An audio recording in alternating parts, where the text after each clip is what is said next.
The Union Aerospace Corporation is the largest corporate entity in existence. Originally focused on weapon and defense contracts, new ventures have expanded into biological research, space exploration, and other scientific endeavors. With unlimited funds and the ability to engage in research outside of moral and legal obligations, the UAC controls the most advanced technology ever conceived.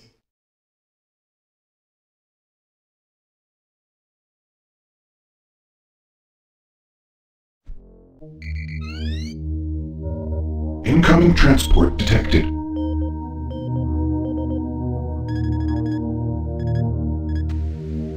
Mars approach, Dark Star with you, 07063, passing through 38,000. Roger, Dark Star. Descend to 2000, set speed, contact ground on 26972. Roger that, tower. We have them on radar, sir. They'll be landing in a few moments. Excellent. See that Counselor Swan is sent directly to me. Yes, sir. Tower, Dark Star on final.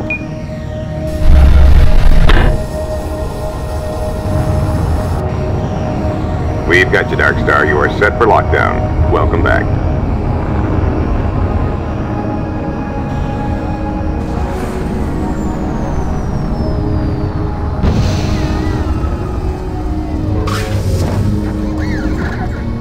I can't believe it's come to this. I didn't want to come here. He left you no choice. True, but this is the last time. I'm tired of running damage control every time he makes a mess. Right. You're the control. And if that fails, I'm the damage. If that's what it takes, but Kruger is gonna start doing things our way. Whatever you say, Counselor.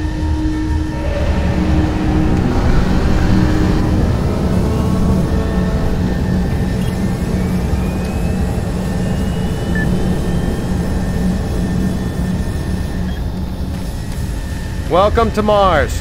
All new arrivals need to check in at reception.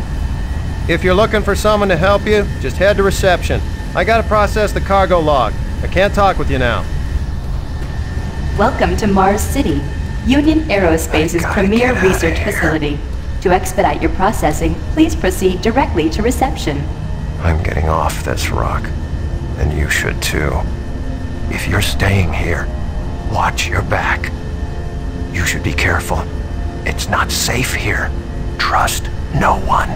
If you're staying here, watch your back.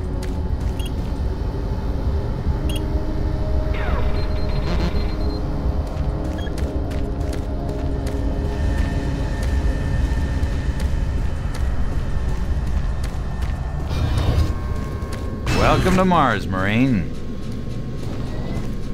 I'm gonna need you to step on one of those red squares on the floor for a bioscan. This'll only take a second. Okay, let me get this started. You're gonna need to hold still. Moving around only makes the test take longer.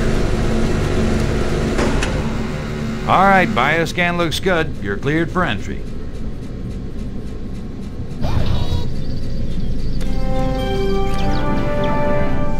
On behalf of the UAC, welcome to Mars City.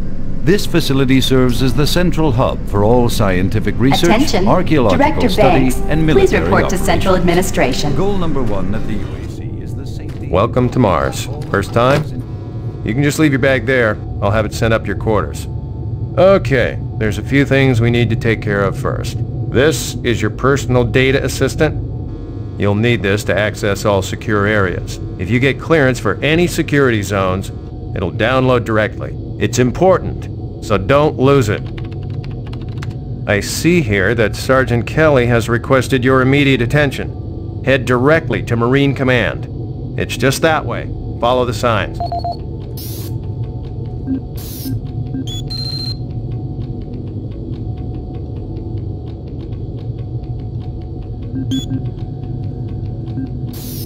Welcome to Mars, Marine. This briefing is designed to acquaint you with a few of the standard operating procedures here on the Mars post.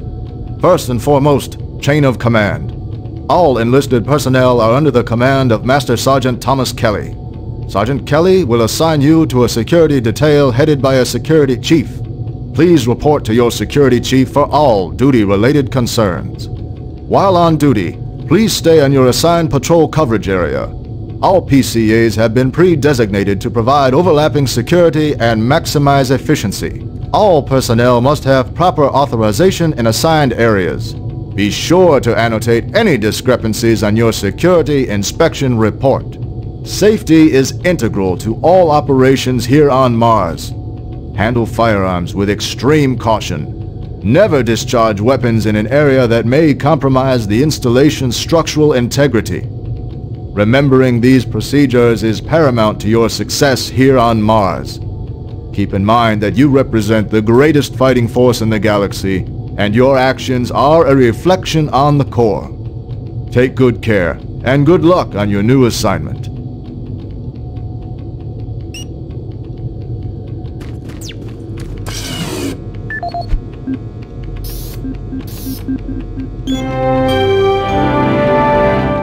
On behalf of the UAC, welcome to Mars City.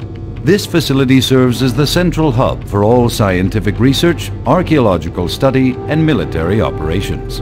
Goal number 1 at the UAC is the safety and well-being of all employees and guests. To help achieve this goal, we ask you to follow all UAC corporate procedures at all times. This includes restricting your movement to areas for which you have clearance. Always remain alert and aware of what you and others are doing. If you notice anything out of the ordinary or just have a simple question, find the nearest UAC security guard. They are here to help no matter how large or small the problem is.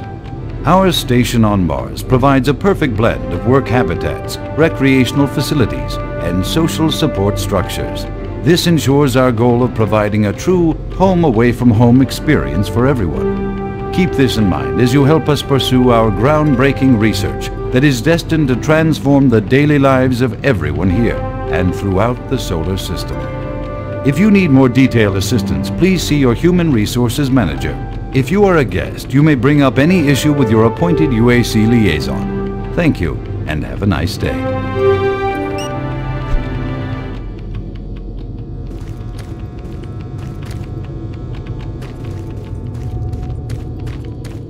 Mars City is a smoke-free facility. Please smoke only in designated areas. Thank you for your cooperation.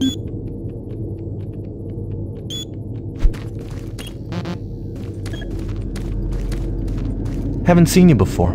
You must be with that new detachment coming to check on us. Is there some type of problem? I'm just trying to get my work done here. I'm trying to get these systems reconfigured so I can't talk now. Is there some type of problem? I'm just trying to get my work done here. I'm here because there seems to be some very serious problems. Oh, really? Do I need to remind you of the groundbreaking work that we're doing here? No, but I've been authorized by the board to look at everything. The board authorized you? The board doesn't know the first thing about science. All they want is something to make them more money, some product. Don't worry, they'll get their product. After how many accidents? Tell me, Dr. Betruger, why are so many workers spooked, complaining, requesting transfers off Mars? They simply can't handle life here. They're exhausted and overworked. If I had a larger, more competent staff and bigger budget, even these few accidents could have been avoided. I'm afraid you'll get nothing more until my report is filed with the board. I will need full access, Dr. Betruger, Delta included. I won't have any difficulties doing that, will I? Only if you get lost, Swan. Just stay out of my way. Amazing things will happen here soon. You just wait. Let's go.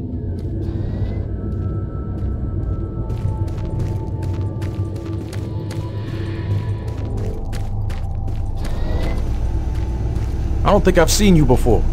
You must be a replacement for one of the guys we lost. Try not to let this place get in your head. Just stay focused on your job, and you'll be back on Earth before you know it.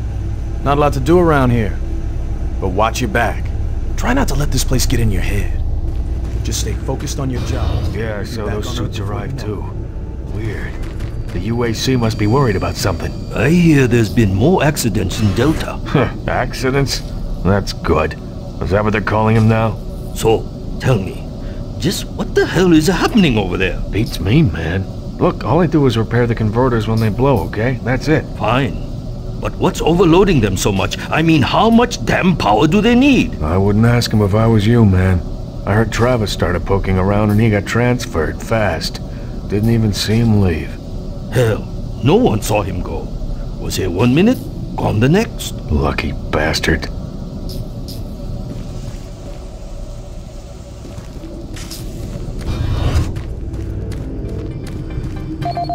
IPN News Network, your universe now.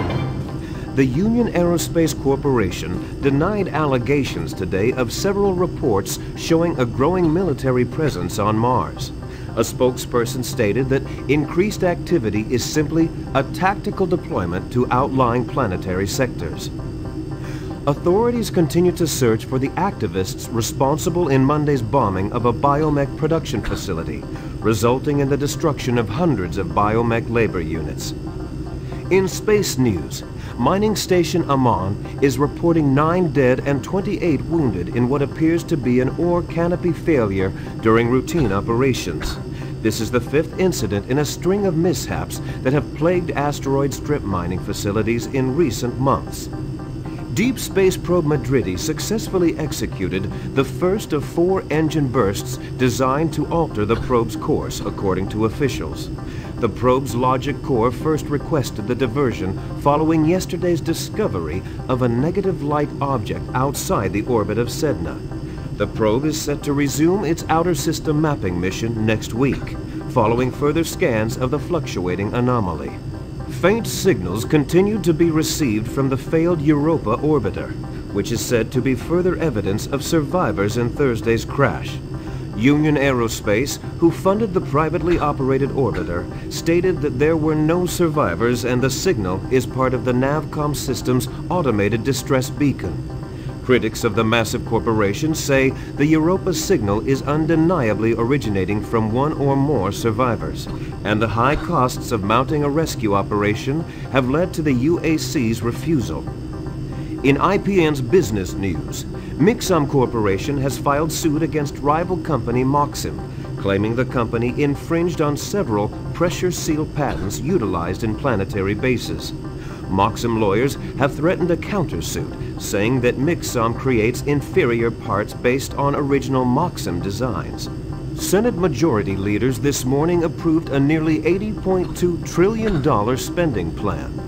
The plan includes cuts in funding for the lunar outpost and several planetary platforms, as well as major revisions to the public health care system. The plan also calls for cutting the budget deficit in half by 2147.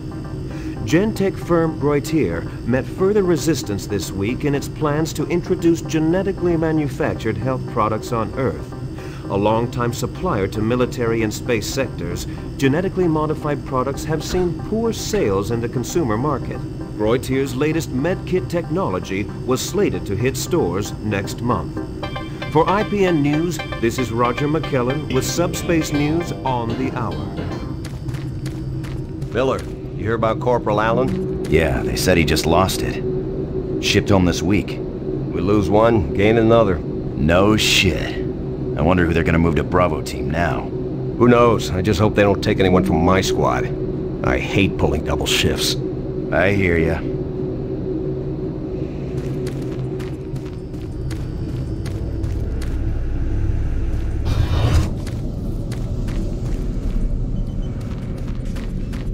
Attention, Dr. Braddock. Please report to Environment Management Office 4 Alpha. This is the audio log of maintenance technician Adam Bernache, dated November 10th, 2145. I've fixed the couplings on the heat shields this morning with no problems. I did, however, have another odd experience while I was down there. Shortly after finishing the first coupling adjustment, I distinctly heard whispering. When I went to investigate the sounds, I found nothing. I've checked the work logs, and I was the only person scheduled to be in that area today. That experience, coupled with the stories I've heard from some guys over in the Delta labs, has me pretty freaked out. I'm really beginning to hate going down to the underground maintenance area. The people down there are a bit off, the mumbling, the weird looks. The whole place is just plain creepy. I'm always expecting someone to jump out at me. I've secured my tools and the busted modulator in the storage cabinet next to the maintenance elevator. Technicians should use cabinet code 396 to access them. End of log. You need to report to Sergeant Kelly ASAP. He's in Command HQ.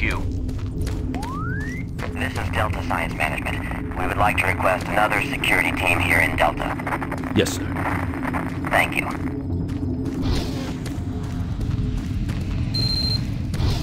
Took your sweet time, Marine? Now, here's the situation. Another member of the science team's gone missing. Since you're the ranking FNG, you get to find him.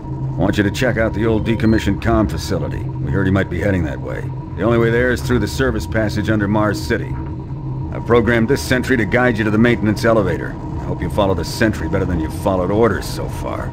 You pick up some gear at the security checkpoint at the bottom of the elevator. Oh, and when you find him, just bring him back. Do not hurt him. Now move out.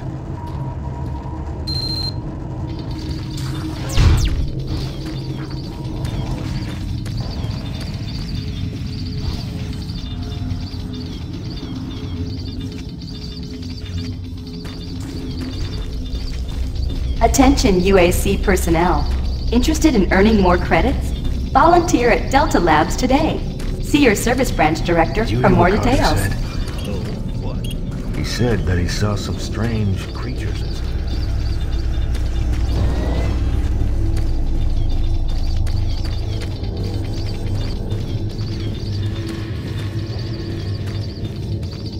The UAC cares about the quality of life of its employees. Please take advantage of our quality medical care services.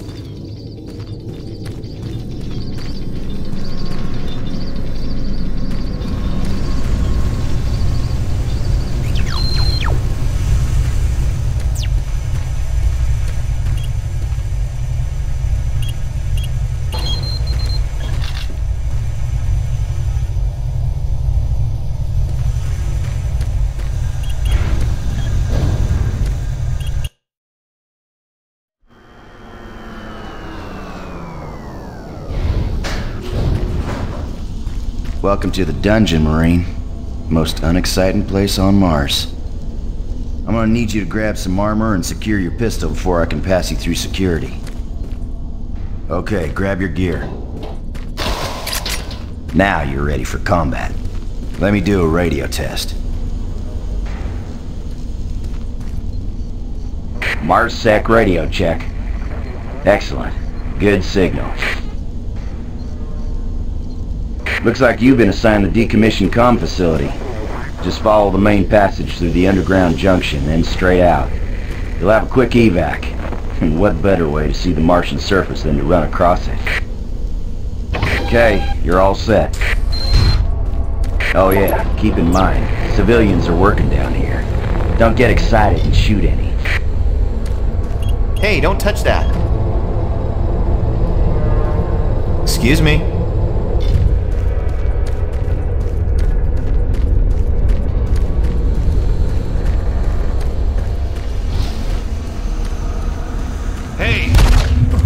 Looking for the scientist, right?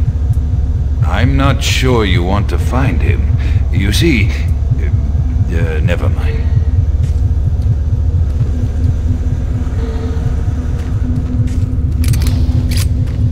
Listen, Scotty. I've done this a million times. It's not that hard. Why don't you crawl your fat ass down here and do it yourself? Because I'm getting paid to make sure you do it. Just finish the coupling so we can continue.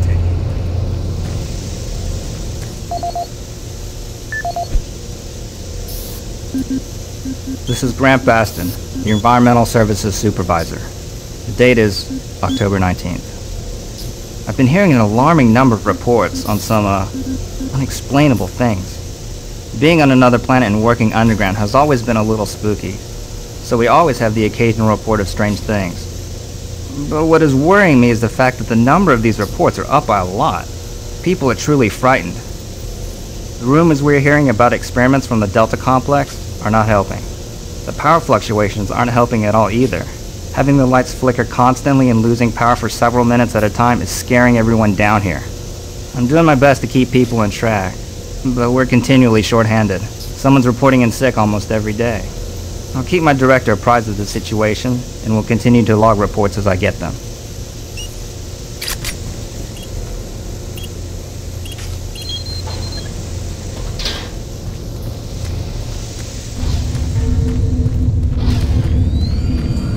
Maintenance guys not keep any of these machines running? Yes, sir. It's just that the science team demands a lot out of these things. Enough excuses. Just do your job and get the science team what they need. Well, I'm doing everything, but I just can't explain some of the things that have been happening to the systems. It's weird. Just get it done.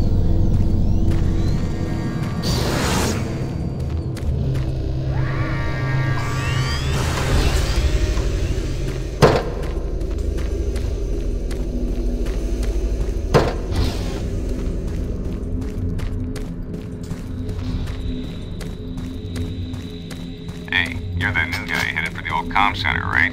You better hustle up, pal. This passage doesn't go all the way there. You'll have a quick walk outside to the center's airlock. Don't sweat it. Your suit's got plenty of oxygen.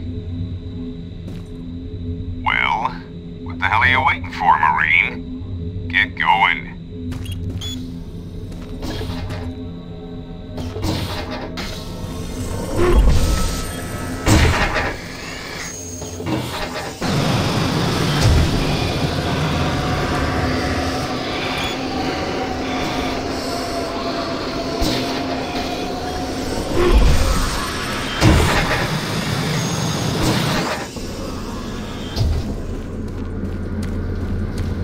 Marine, this is Sergeant Kelly. You need to double time it down there. Search your assigned area and haul your ass back to Mars City. Out.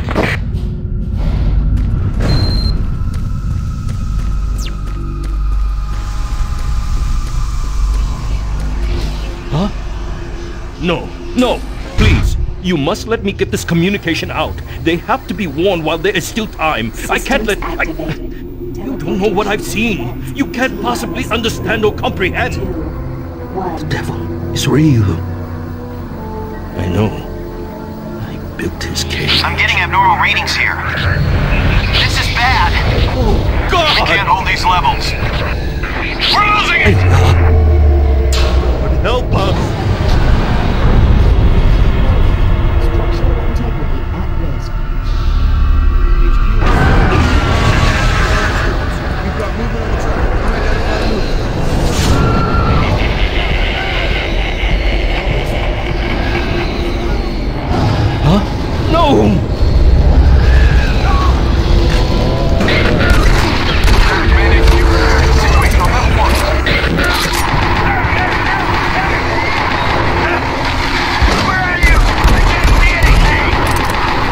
All units, this is Sergeant Kelly. We're under attack by an unknown enemy force. Fall back to Marine HQ to regroup.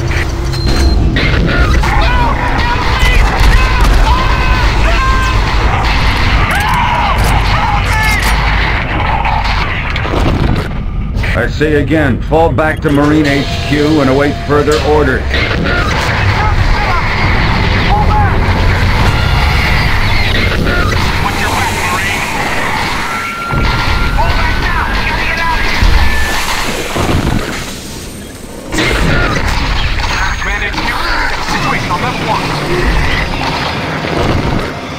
Squad leaders, give sit reps. Over. Command HQ, this is Bravo team. We've got 1 Marine down, 2 wounded. Command HQ, this is Fire Team 4. We are pinned down in Alpha Labs. Command HQ, this is Fire Team 2. Main power systems down in sublevel. Backup and life support systems only. We've got lots of civilian casualties. It's a mess. Command HQ, attempting to secure the area.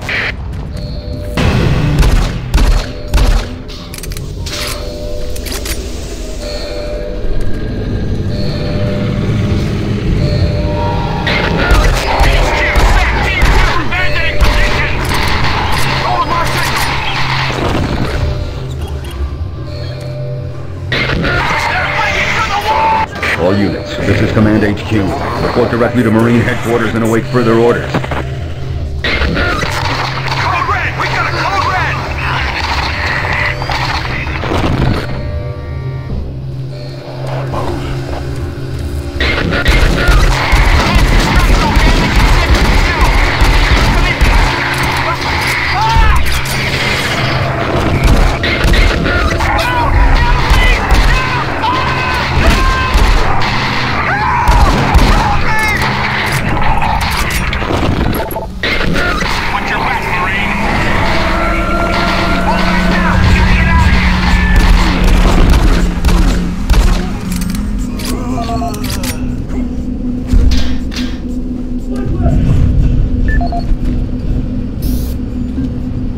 This is the audio log of Frank Delahue, engineering manager assigned to power production, dated October 18, 2145. The current operational status of the grid is 23% over nominal capacity.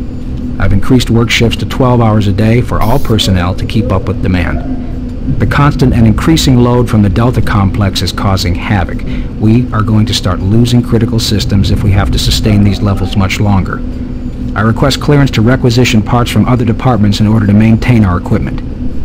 Okay, I don't know what is going on over in Delta, but I'm doing all I can down here. The constant demands are bad enough, but the rumors going around are making things a whole lot worse. And I gotta tell you, if things don't get better soon, all hell is gonna break loose.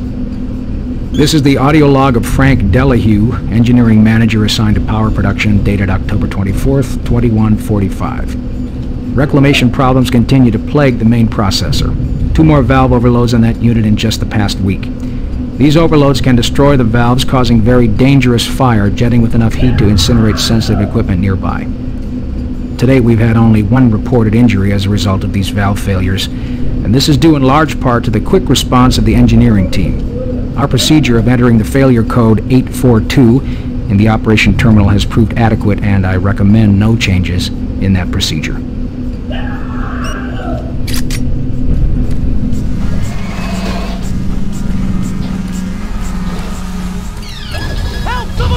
Help! Oh, thank you. I'm getting out of here. Command HQ, situation on level 1.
All units, this is Sergeant Kelly. We don't know what we're up against. Repeat, we have negative ID on the assailing force. They're mean SOBs. You don't have a clear path back to HQ. Stock up on ammo, establish a stronghold, and keep them at bay.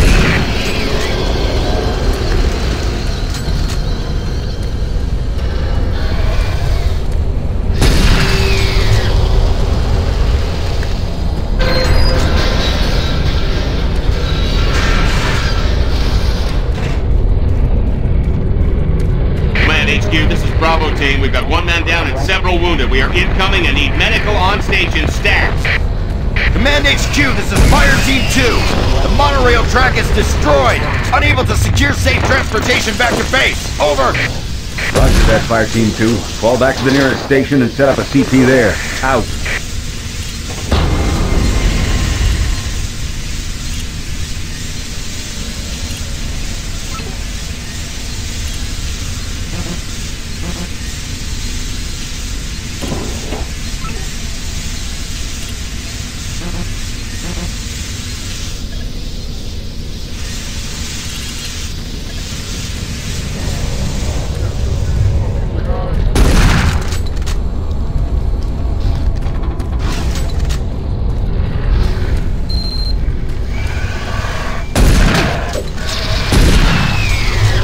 All units, this is Sergeant Kelly.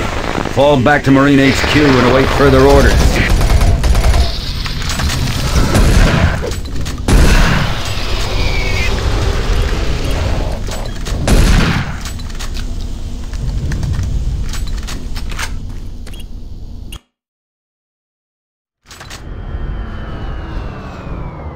All remaining Marine units, this is Sergeant Kelly. I am unable to reach Mars City from my current position. Move to Marine HQ to regroup and await further orders. Hey, you! Up here, quickly! I thought I was the only one still alive. I can't believe I found you. Something happened. I don't know what. It was like a shockwave. It passed through the entire base. People started changing. It was crazy. I was working up here on the vent shafts. I don't know how I survived. Go for help. Please. No way. I'm staying up here. It's the only safe place. You can't get me down. I'm staying here. Hurry back with some help. I don't want to stay up here alone. Be careful. I don't know what's in there.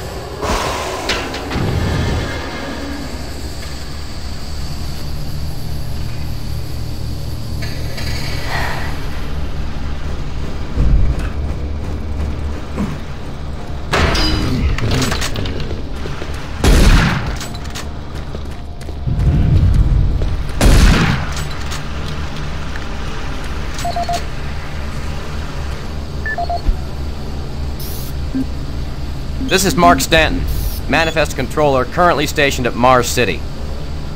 I'm not sure who to send this to, so I decided to send it to quite a few people. If you're on the recipient list, please take a moment to review this report. It is quite important. I'm very concerned over the shipping procedures out here. I am the Manifest Controller, and as such, I need to be informed of everything coming in and out of Mars City. Someone here is subverting my position and preventing me from getting data on things being shipped. This is unacceptable. Not only could this reflect poorly on my upcoming review, but this is my job and I'm tired of being out of the loop. I have no idea who keeps telling the shipping crews to allow things in and out without allowing me to produce or procure the manifest, but whoever it is, it must stop.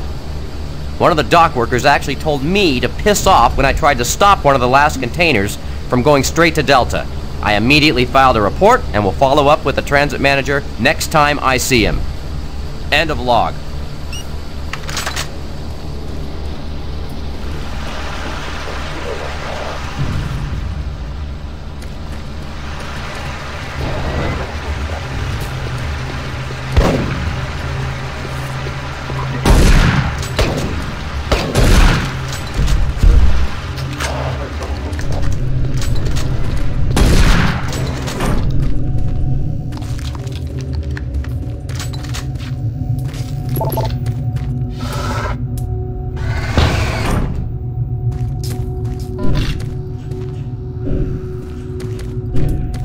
HQ, this is Specialist Wilson. My team is gone. They're all dead. I'm running blind here. What are my orders? Over. Specialist Wilson, this is Sergeant Kelly. Stay sharp, son. Move to your last known RP and fortify your position. We'll find you.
Audio log for Dr. Kasian, currently stationed at Mars City.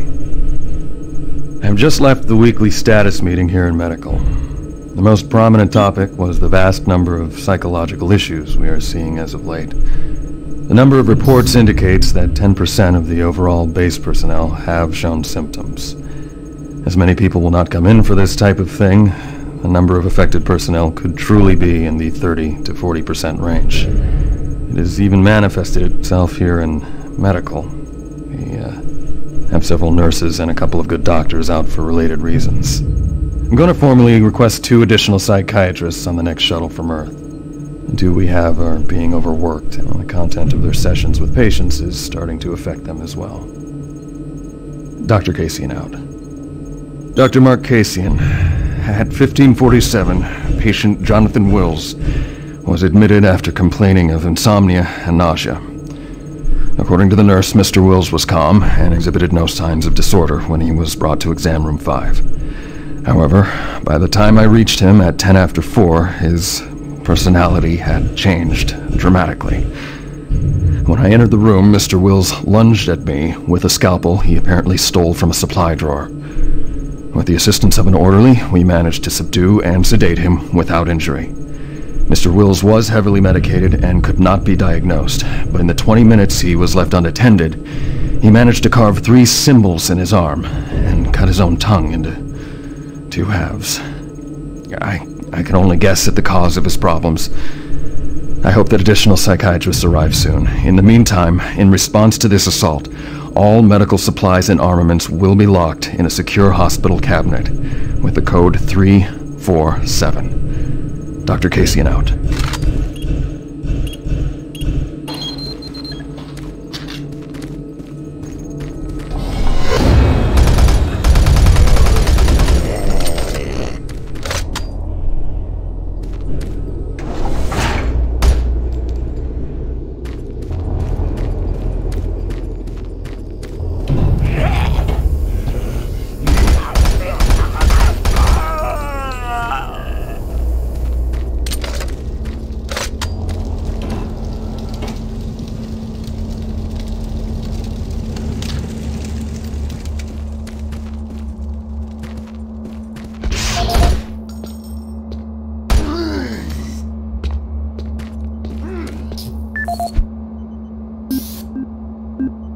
Audio report on troop morale. Morale here is beginning to drop. It's nothing to worry about yet since I keep my Marines sharp and ready to go, but events at the base are wearing on the troops. There have been a lot of things happening here on the base. I believe the UAC experiments being performed here must be the cause. Out here, they could be experimenting on God knows what. There are quite a few people missing, and no Marines of course. It's the civilian population I am referring to. The bottom line, whatever it is they have going on here has my men on a razor's edge. At this point, there is no cause for alarm, but I am requesting we rotate squads every 90 days instead of every 180. I will continue to report as the situation develops. It is good we have the new Marines en route. Fresh faces will help. Sergeant Tyson, out. Audio report confirming new troop deployments for the Mars City Marine Facility, October 30th, 2145. The new troops will be arriving within a few days. I've started a series of training exercises focusing on close-quarter small weapons combat, as well as instituting mandatory refresher courses on all munitions and weapons in our armory. In response to the large number of security breaches and general feelings of ill will around the base, I've doubled security details, placing 2 Marines at each checkpoint. This additional presence should help calm things down. I expect that the incoming Marines are not quite as green as the last deployment. They've turned out okay, but some combat experience will go a long way right now. Sergeant Tyson, out.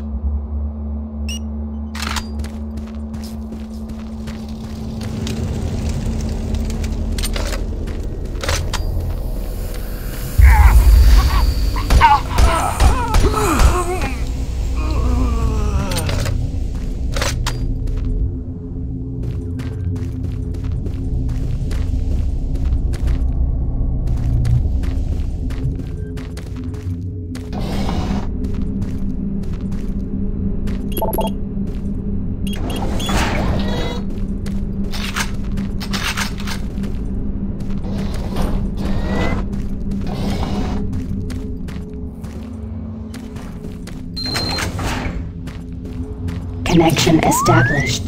Marine, I can't believe you're still alive. I'm unable to return to Mars City. All passages out of the Delta complex have been blocked.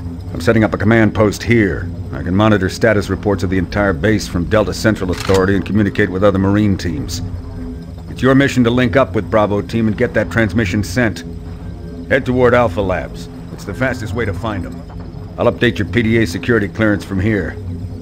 Good job, and good luck, Marine.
Marine, if you run across any operational sentry bots, use them.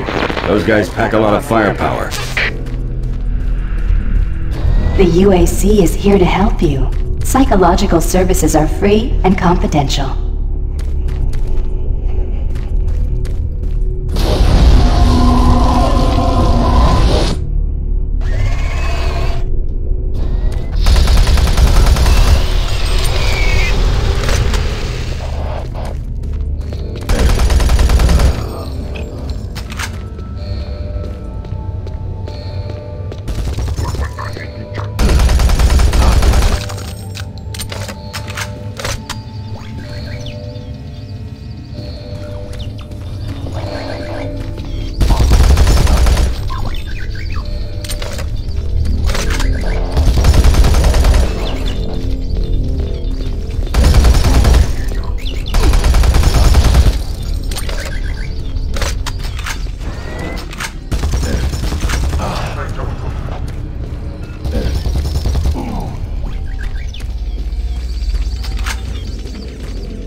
Marine, we gotta get to Bravo Team quickly. They need all the firepower they can get. Sending that transmission is critical to our survival.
I don't think you understand, Dr. Betruger. No, I understand everything. I'm telling you now, Doctor, the UAC is taking over this operation.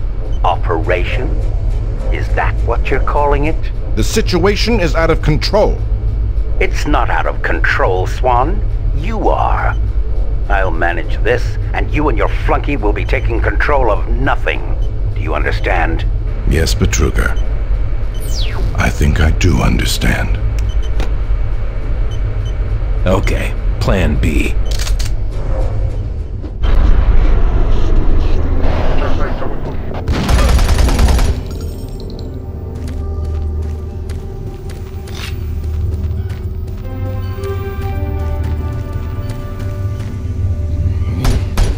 Welcome to the Alpha Lab, formerly designated phase.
Welcome to the Alpha Labs, formerly designated Phase 1 by the Union Aerospace Off-World Research Division. The Alpha Labs began construction on October 29, 2095 and became fully operational July 17, 2130. Originally created as the prime science and research facility, Alpha Labs are responsible for the development of leading-edge technology such as the elemental phase deconstructor, hydrocon, and molecular fuel storage compressor, all presently being utilized right here in the Alpha Labs.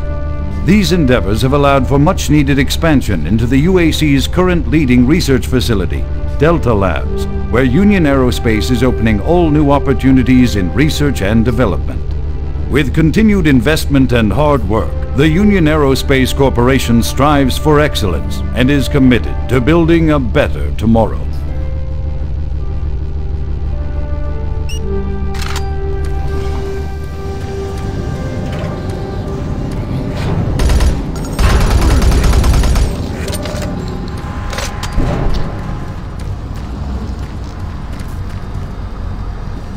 Don't stop, buddy. There's nothing you can do for me. They're all gone. Surprised us. They just came out of nowhere.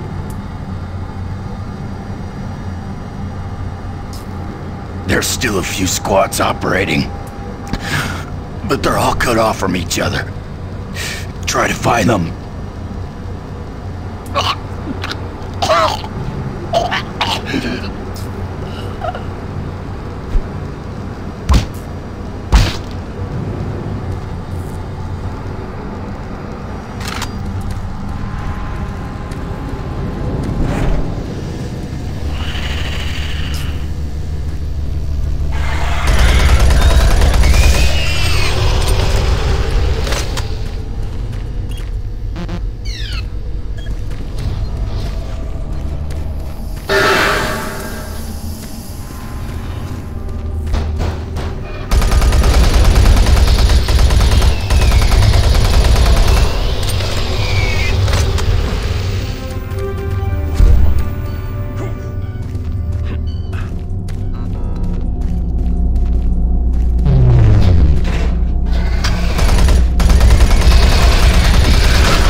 Bravo team reports there's some sort of unidentified growth taking over parts of the base. I don't know what it is, but it can't be good.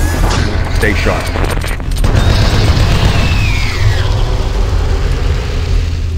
It isn't working. I tried everything. The computers aren't responding. I can't get root access to the systems. We can't do it here. We'll have to access the system somewhere else. All right, let's go.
This is the audio log of Director William Banks, dated October 20th, 2145.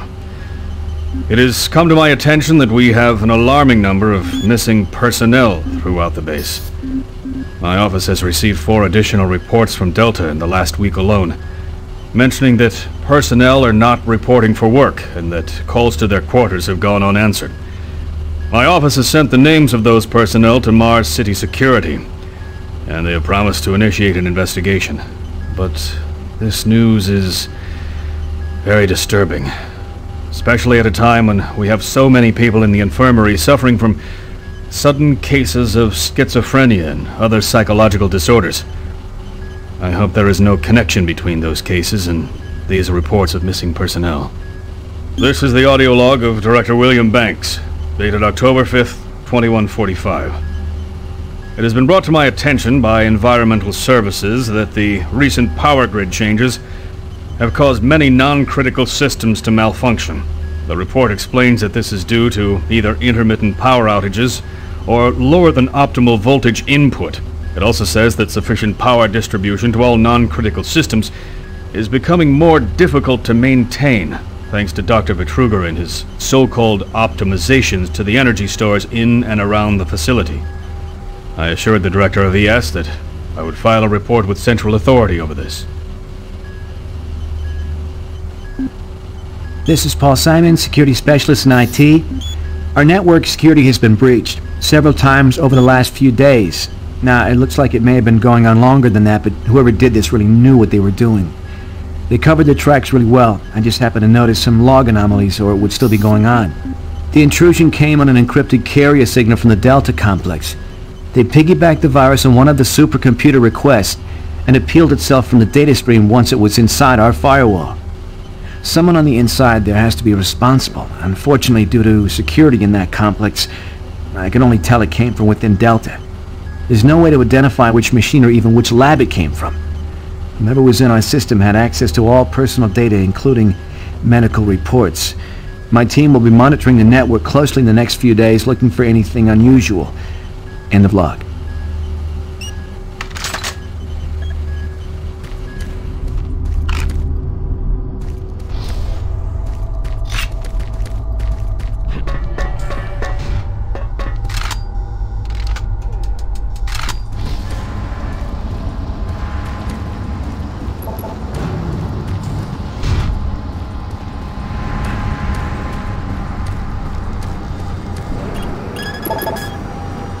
Access granted.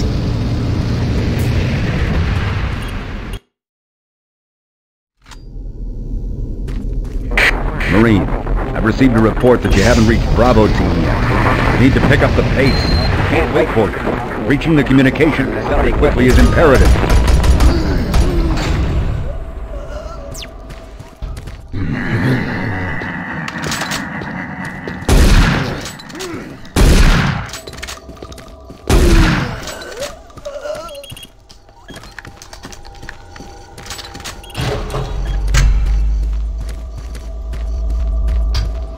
The UAC takes pride in its safety record. Please follow UAC procedures.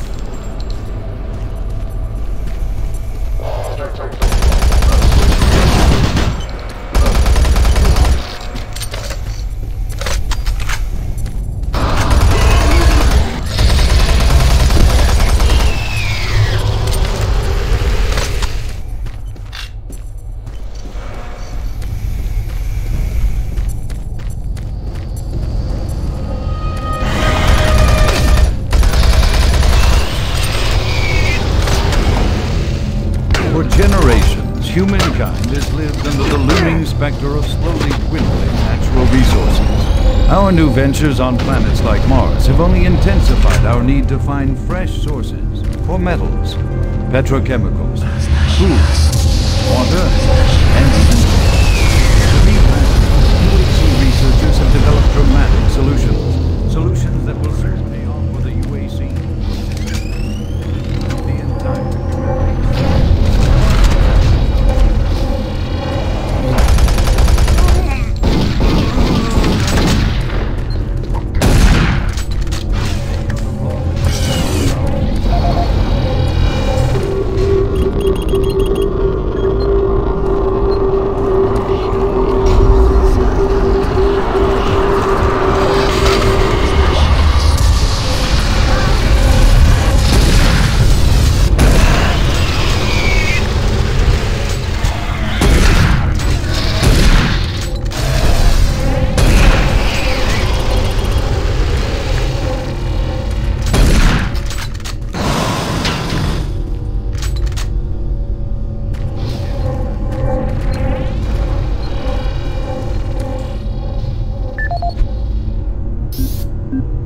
Audio log for Kyle Berger, research supervisor for the EPD project.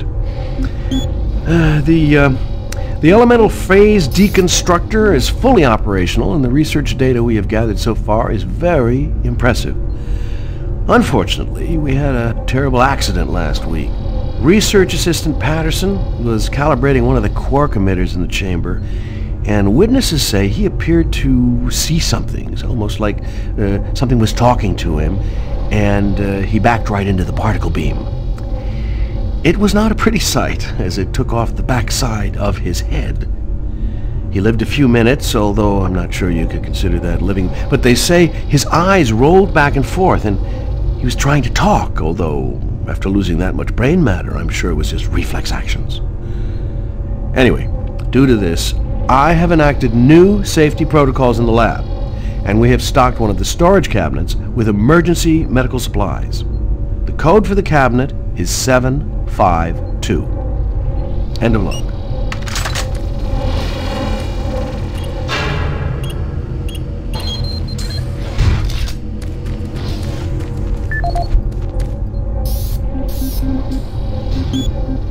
For generations, humankind has lived under the looming specter of slowly dwindling natural resources. Our new ventures on planets like Mars have only intensified our need to find fresh sources for metals, petrochemicals, food, water, and even air.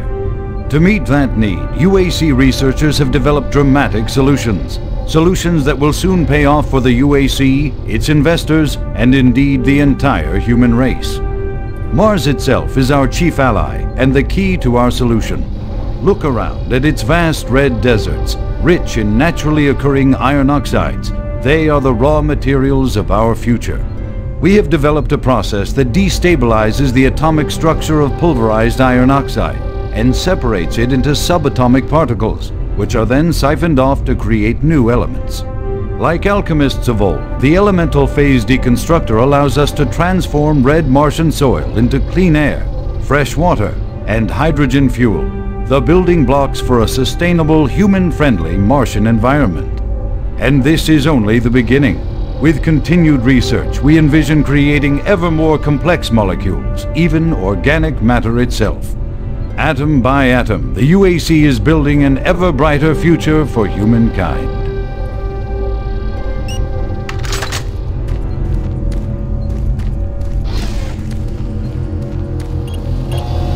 Warning, EPD laser active.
Audio log for Jack Smith, benefits analyst in HR 1024-2145. I just went through another batch of accident reports from the science team. We've had 5 more people hurt this week while working with the equipment. The most serious incident was one John Hughes, whose hand was caught in one of the plastic extrusion systems.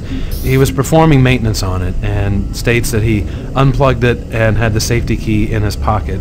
It managed to activate without an apparent power source and shredded his arm up to the elbow before someone got him out. It's been reported that the machine is still running and we can't shut it down. The cost on that incident alone is enough to raise the red flag, but this is just one in a pile. We're going to overrun our budget on benefits payout this quarter. And while it's not my department, I have to assume that the new equipment budget is going to be blown out as well because, according to these reports, the equipment's breaking down on a daily basis.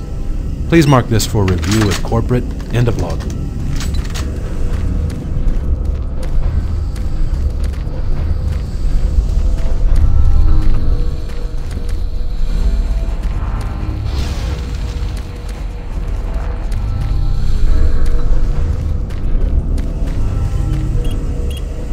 Gas leak stopped.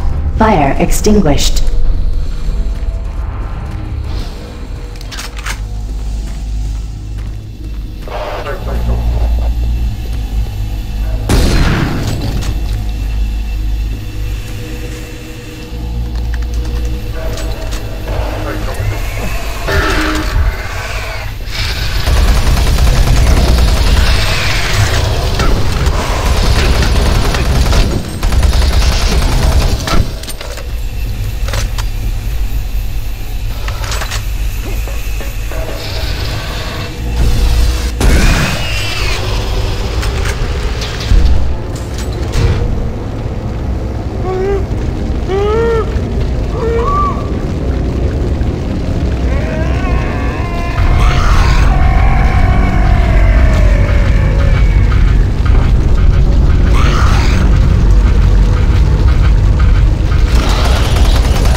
Oh, you startled me. Man, am I ever glad to see you. I thought I was all alone. It's been freaking spooky lately. The Hydrocon's blown a few circuits and is unstable. Be careful with that gun. A stray bullet into the glass shields could blow the whole area. I'm gonna try and get this thing stabilized. I'll head to the science office when I have this under control.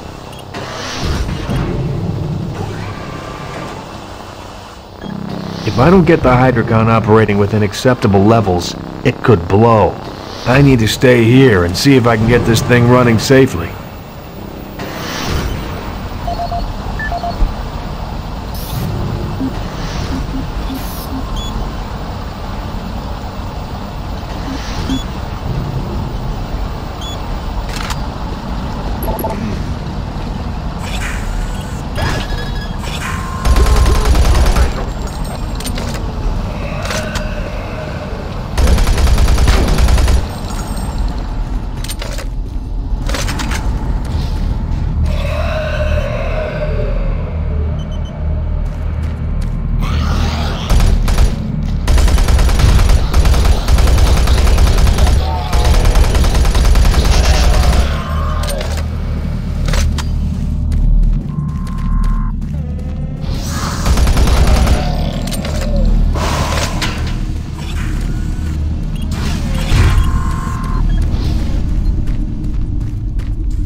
Safer worlds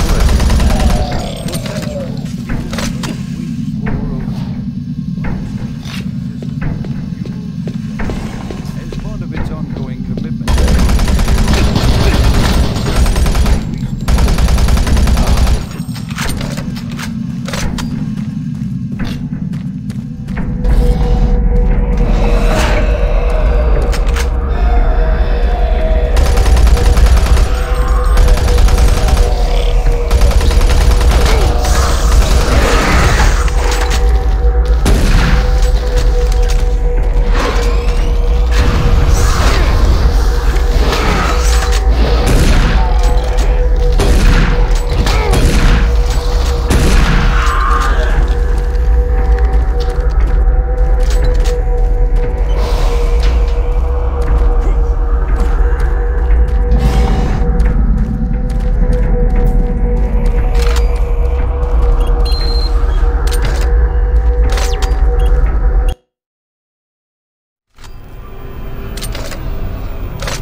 Hello, is this reaching anyone?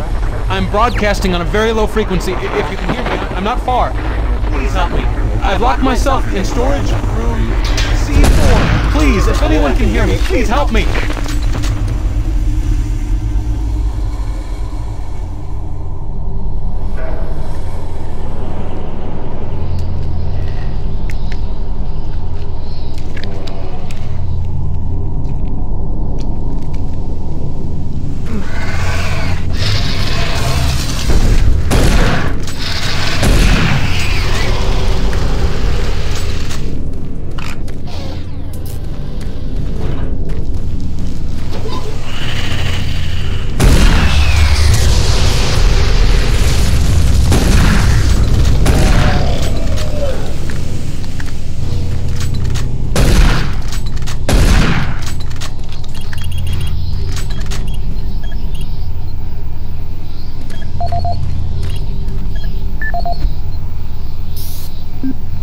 Audio report regarding the disrespectful treatment of new research staff. September 14th, 2145. As you know, I have gone to considerable effort to recruit my staff researchers for Alpha Labs. Finding team members with the qualifications, let alone the willingness to come to Mars, has not been a trivial task. You know this already.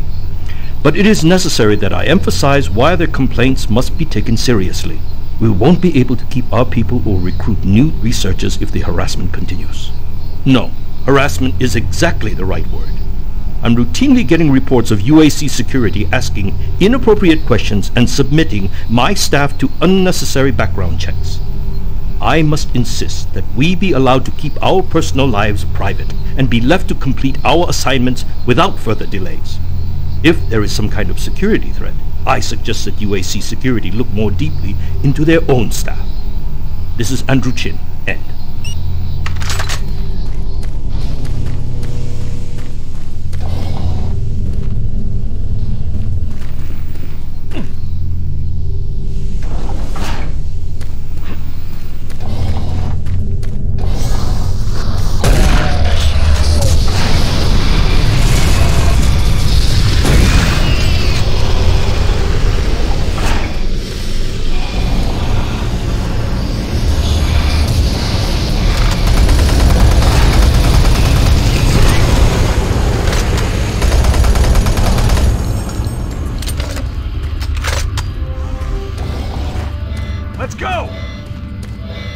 Since the dawn of the space age, Union Aerospace has been at the forefront of not only developing new technology,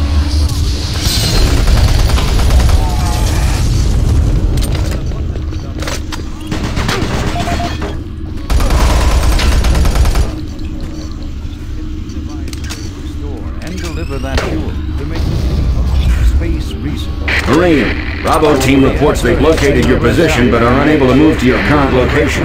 Head through engineering and try to link up with them in Sector 3. And with them, they have been able to use the actual space.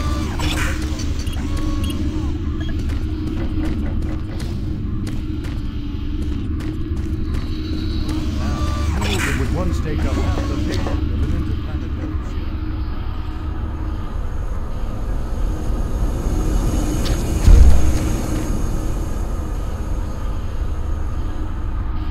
That brings the dream of reaching and colonizing.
Don't shoot.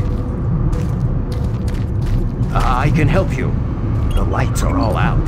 I'll lead you through here if you can get me off this base.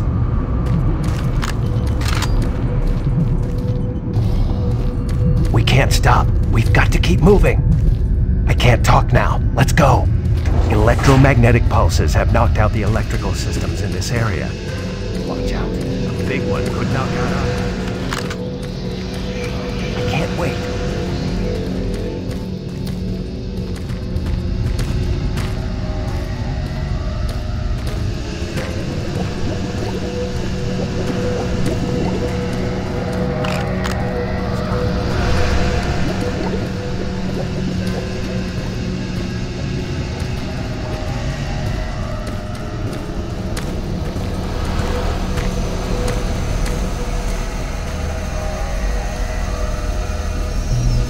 There's one.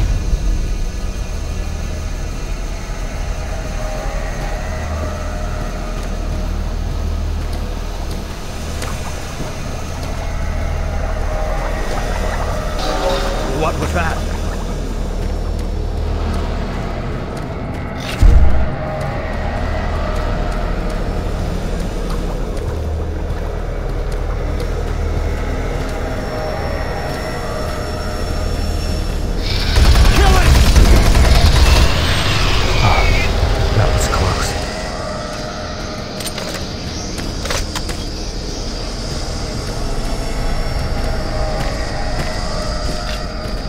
Come on, I can't wait. Oh God, don't let it get me!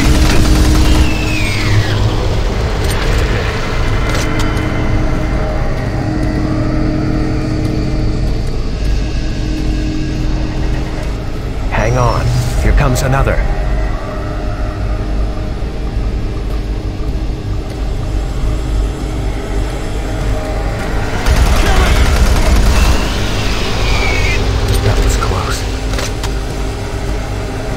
Hurry up, we can't stop.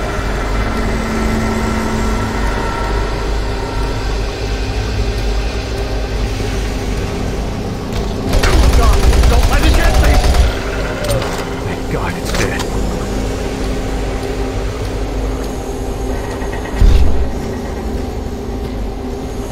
There's the exit.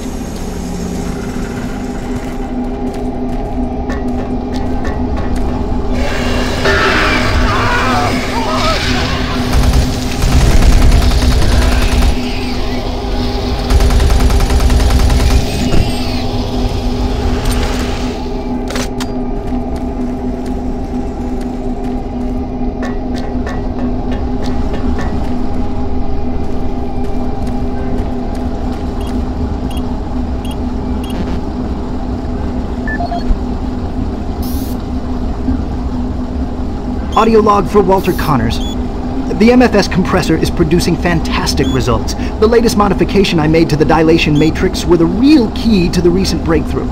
All in all, I feel my work on this project has been the catalyst that propelled everything forward. I've also taken a set amount of time each day to make sure that everyone is doing their job, and of course I check all of their data to ensure that no mistakes are made. This is going to be a huge moneymaker for the company, and quite honestly, without my input and hard work, I'm not sure that we would have gotten this far. I wanted also to thank you for your supervisory role in the project. Working with you is a true honor. Just remember me in the end-of-the-year reports, as I'm certain I deserve a promotion.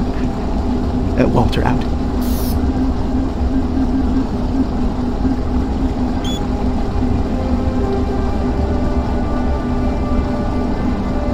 Since the dawn of the space age, Union Aerospace has been at the forefront of not only developing new technology, but pushing those developments to even more daring extremes. With an abundant production of hydrogen fuel, thanks to the Hydrocon, the specialist teams asked the big question: can we devise a way to store and deliver that fuel to make the dream of deep space research a reality? The answer has been a resounding yes. Under the direction of Dr. Malcolm Betruger, key UAC scientists have made startling new discoveries in the fields of quantum physics. And with them, they have been able to use the actual space between electrons and protons in a molecule as a storage medium for fuel in our interplanetary antimatter drives. Now, fuel that would once take up half the payload of an interplanetary ship only occupies a fraction of that space. You are looking at the Molecular Fuel Storage Compactor. The MFS compressor is yet another UAC marvel that brings the dream of reaching and colonizing the most distant planets closer to a reality. The UAC has long made safer worlds for everyone, and now they will bring those worlds even closer than you could ever imagine.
Toxic gas levels decreased 50%.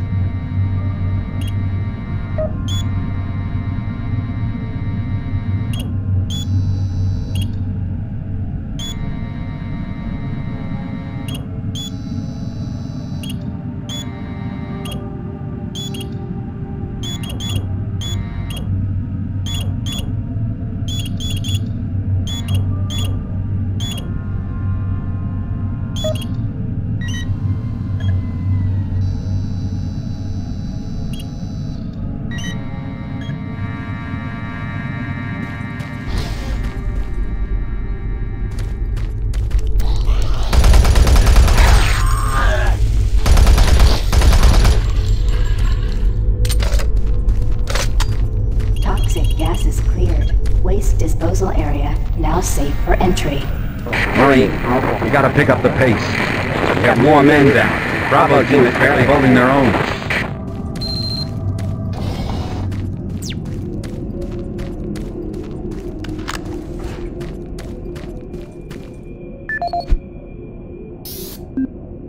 This is Operations Coordinator Mark Lamia, dated November 1st, 2145. I'm filing this report because I am frustrated beyond belief by the level of incompetency I have to deal with here. I don't know where HR is getting the new employees, but the last 5 guys they've sent me were all a bunch of idiots. They can't get any of their work done on time. I constantly have to keep an eye on them. They work slow, they don't follow any of the standard operating procedures, and they can't even remember basic things that I tell them. For example, I changed the cabinet door codes here to 1, 2, 3 because I thought that was easy enough to remember, but they still forgot it. I don't understand why HR can't get me better people. I'm requesting full authority to hire and fire my own employees. It's the only way I can run my department smoothly. End of log.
Marine.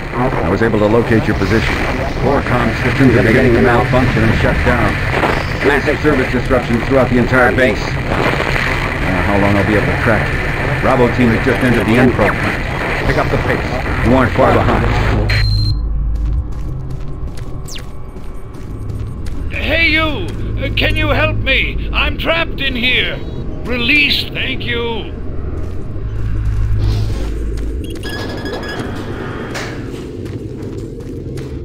Thanks for getting me out of there. I got trapped in the chamber when the power went out. I don't know what's going on here. I don't understand why none of the systems are responding. I'm going to try to get an uplink into the main system from here. This is a secure terminal. I might be able to get a connection.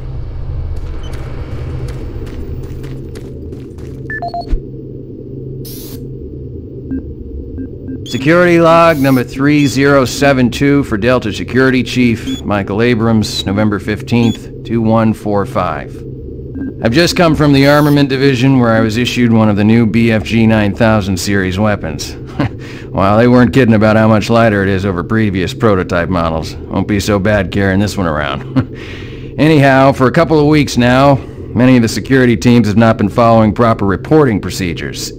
Not sure if it's the format of the new SIR, so I'll make sure each team is scheduled by Training Division to get spun up on the new reports. There have been some security issues in the Alpha Labs. I sent a team over to investigate, and now I can't reach them on any comm channel. I guess I'll have to go over there myself. Well, I'm headed over there now. I'll finish the security report in full when I get back.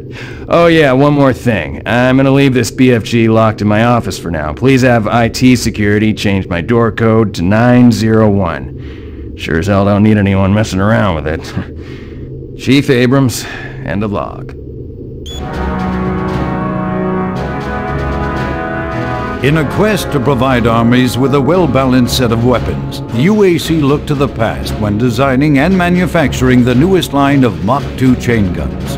The retro style and mechanical sturdiness of the chain gun is a must for all hardened combat veterans. Early adapters have nicknamed it SAW. With its armor-piercing 30 caliber bullets, the chain gun is capable of literally cutting opponents in two. Packed with all the punch you need in close combat fighting, the chain gun delivers unparalleled reliability and functionality. Always on the forefront of technology, the UAC is making safer worlds through superior firepower.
Base schematics show all passages out of your area blocked.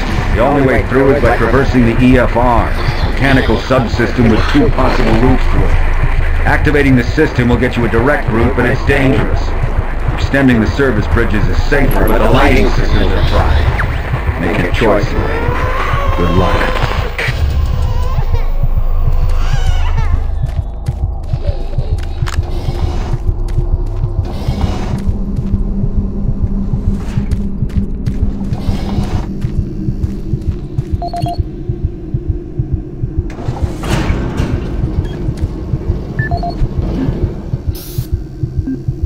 This is the audio log of Plant Manager Henry Nelson, dated October 24th, 2145. I don't know how I should report this, so I'll just talk about what I know and what I need. I've had quite a few employees reporting to me that they've heard strange sounds, like voices talking to them, calling them, even when they were alone. At first I didn't believe them. The Guys down here like to kid around, but they assured me they were serious. I ignored the stories at first, until one day I heard something too. I was working on one of the lift-up service panels, and I distinctly heard the voice of someone saying, "Over here." I quickly turned to see who was there, but the passage was completely empty. I looked around, but I didn't see another soul. I even checked the work logs, and no one else was working near that area. I don't want to sound crazy here, but my guys and myself are a little spooked, and some of the guys were even talking about ghosts. So, to make everyone, including myself, feel a little more comfortable, I'd like to request that a security team make a thorough check of the EFR area. Thank you. Henry Nelson.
Bravo team, entry secure. Move in and take positions.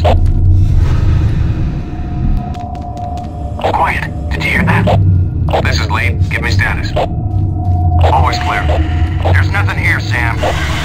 What the hell? Son of a bitch! Lead, I'm swinging around left.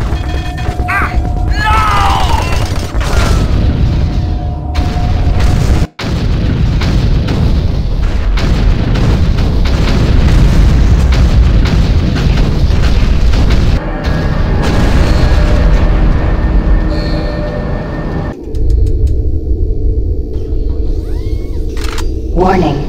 Coolant rod 2 offline. Main reactor operation temperature exceeding safe levels. Marine, Bravo team is down. Their operational status is unknown. They were carrying a military transmission card. It's vital you retrieve that card as it contains encoded data needed to send the distress signal to the fleet. They're the last hope to get reinforcements. Find that card and find it fast.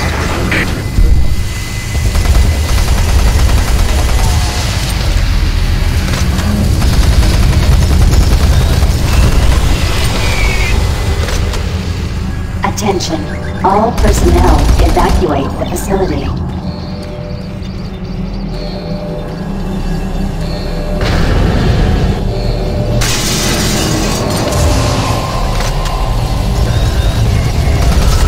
Warning. Coolant rod 2 offline. Main reactor operation temperature exceeding safe levels.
Coolant rod 2 offline.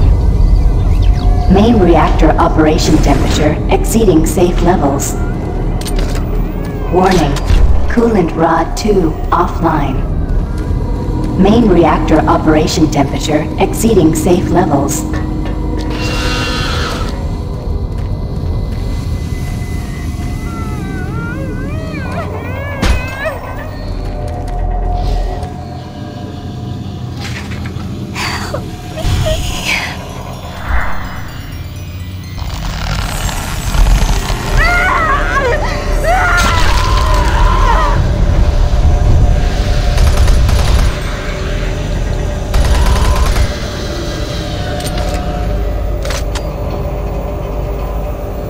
Service bridge now operational.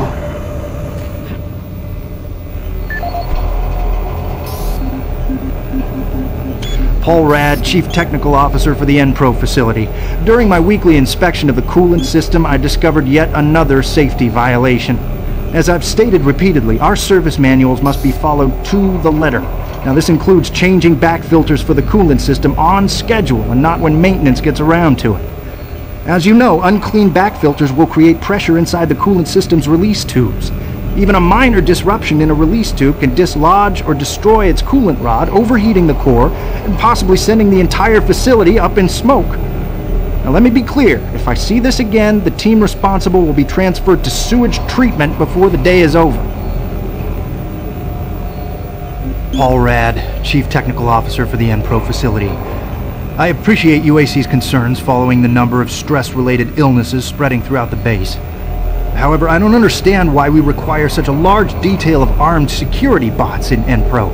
Now you may disagree, but I trust my team's mental condition far more than whatever programming is running inside those bots. Which brings me to the reason for this report. Today, one of my best engineers, Patrick Thomas, was nearly shot when a bot refused his clearance. That's right, shot. Luckily, a nearby team from maintenance caught up to it and smashed it with a pipe wrench before it could chase Pat down. Now, it'll be days before he's ready to return to work, and I don't think you'll ever get him close to one of those bots again. Our jobs are difficult enough without needing to avoid getting shot. If we're going to be treated like prisoners, I respectfully request that you afford us the courtesy of being guarded by people instead of machines. This is the audio log of weapon analyst Teresa Chazar, dated November 3rd, 2145. I'm pleased to report that the preliminary tests on the ammo storage in the new Mach 3 plasma gun has far exceeded our expectations. We've realized a full 50% gain in the storage capacity of ammo packs as a result of utilizing techniques engineered in the Alpha Lab's molecular compactor.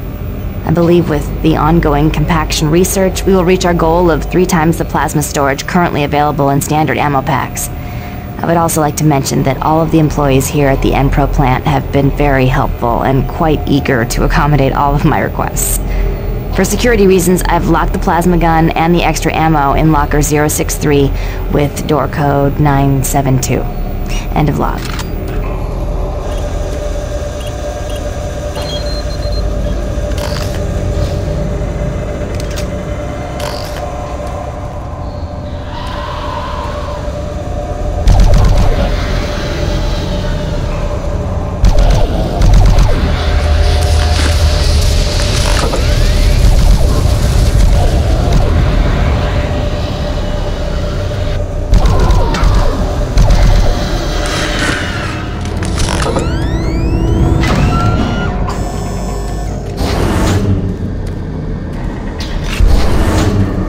Attention, all personnel evacuate the facility.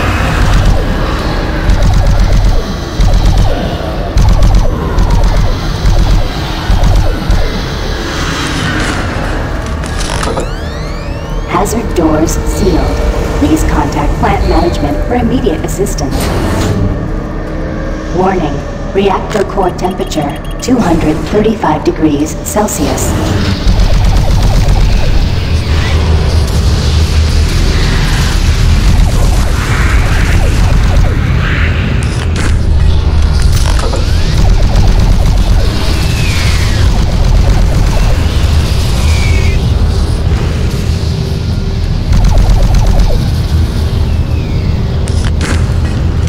Attention, all personnel evacuate the facility.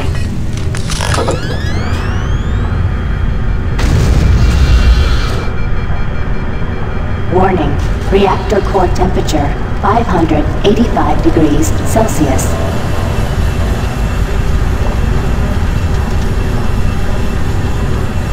Warning, reactor core temperature beyond acceptable levels.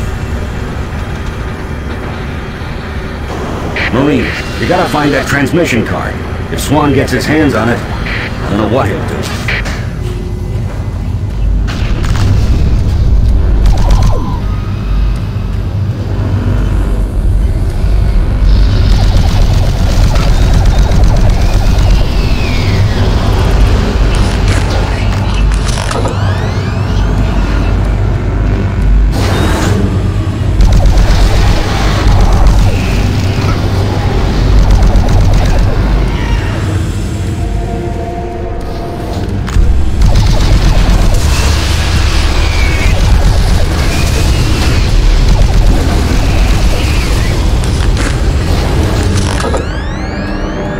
Warning, reactor core temperature 900 degrees Celsius.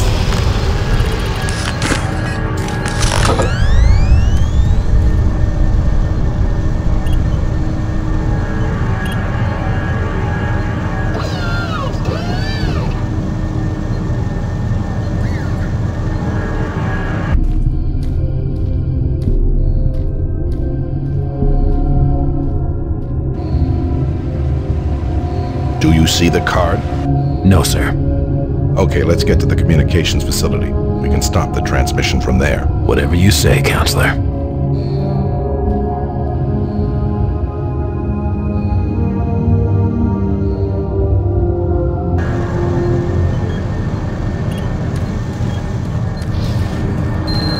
Bullet Rod 2 online.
Hazard doors now open.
Steve Hammer, service technician. Since Private Swenson wigged out, shot up that drink machine, then lit himself up with a plasma gun, we've all been a bit nervous. All of us in maintenance knew he was losing it. Finally, when that darn drink machine wouldn't accept his credits, he lost it. Started swearing up and down, and you had to laugh when that machine lit up, but before any of us could react, he fed himself enough plasma to power an office building. There wasn't enough head to clean up. Just vapor. It's a bad thing to happen to anyone. Anyway, I know with all the psych problems we've had lately, we need the additional security, but when the guards start going nuts, I don't know, all this extra weapons and ammunition, I mean, do we really need so much firepower laying around? Well, a couple of us decided to lock up all of the unsecured plasma rounds we could find. The code is 734. I think we'll all sleep a bit better tonight knowing it's locked up.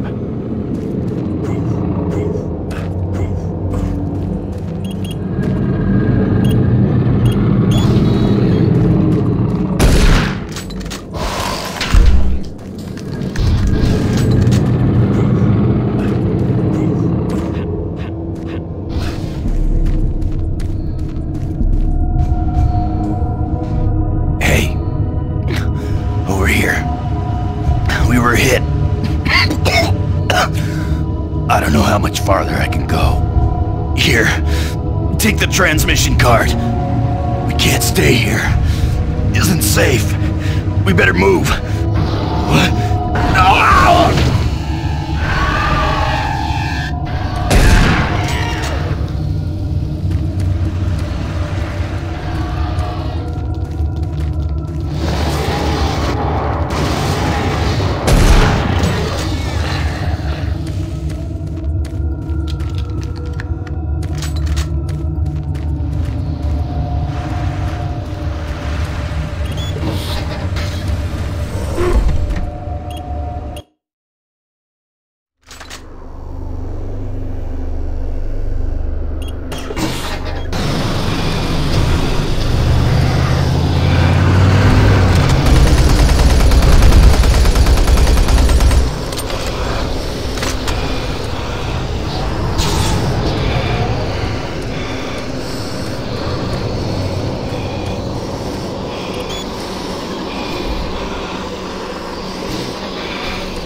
Get your ass to the communications facility as quickly as possible.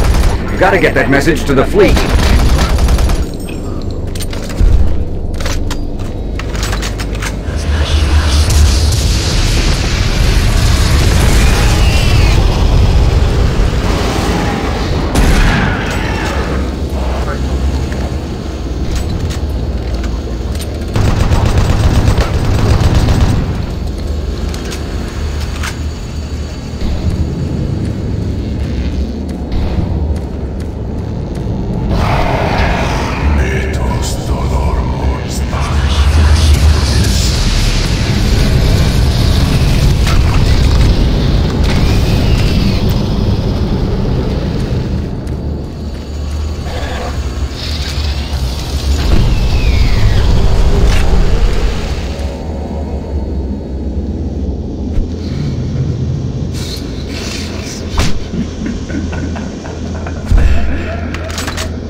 This is the audio log of Controller James Holliday, dated September 24th, 2145. The recent transport issues from Site 3 have caused the board to call a formal inquiry. We'll study weight limits and suggest better ways to provide protection for Site 3 artifacts. Our equipment... What the fuck? God damn it, these PDAs, does anything work with these? Finish this later.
Service lift called to station.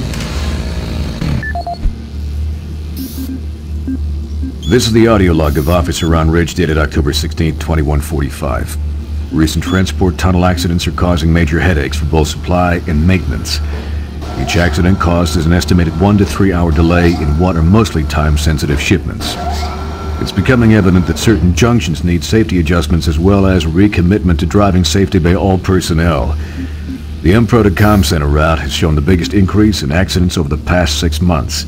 Safety signs and improved lighting are needed throughout the main junctions over this stretch of tunnels and paths. Absolutely, no recreational vehicle passage should be allowed during peak hours, and all personnel should use monorail travel whenever possible to keep cargo shipments flowing smoothly.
maintenance exit now accessible.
Service lift called to station.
Marine, are you at the communications facility yet?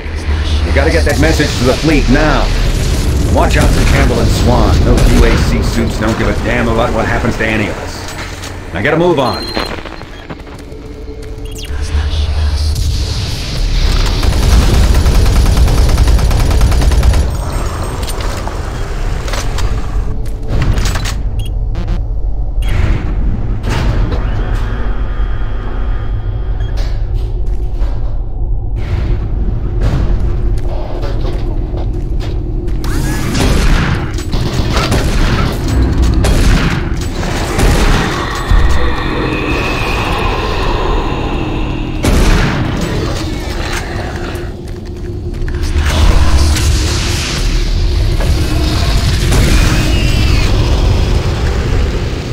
Power fluctuations in main communications router 48A6. Attempting insulation reroute.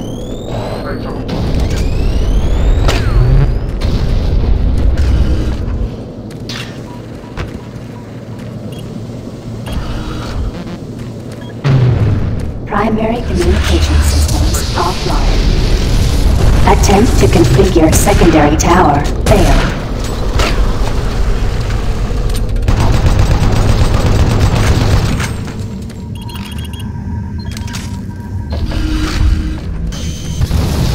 Communication system overload.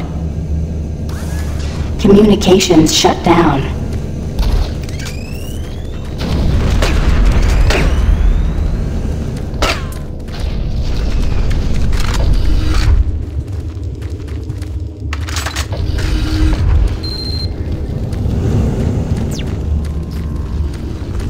Marine, Delta System computers are showing all off-base communication down. It's that fool Swan, isn't it? You're gonna have to find another way to send that message.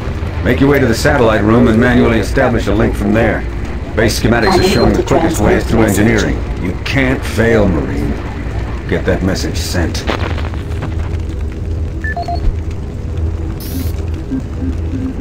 This is the audio log of Technician Seamus, dated October 16th, 2145. Our relatively new remote module replacement procedures are taking some time for maintenance technicians to adjust to. In the long run, it's a much safer, quicker, and easier method. Once a technician receives a call, he simply locates the problem module and gives a replacement command through the remote terminal located in the main comm block. This will initiate the replacement procedure as well as create a repair report, which notifies the repair team of an incoming module. Some minor repairs can be done on-site with normal equipment. I'm hoping the new system will need less and less use once the source of the recent power fluctuations is located and solved. The system is built to handle most other things with its automated recovery systems.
This is the audio log of Officer Ben Wolf, dated October 7th, 2145. Recent unauthorized transmissions have been uncovered in the off-site redundant logs.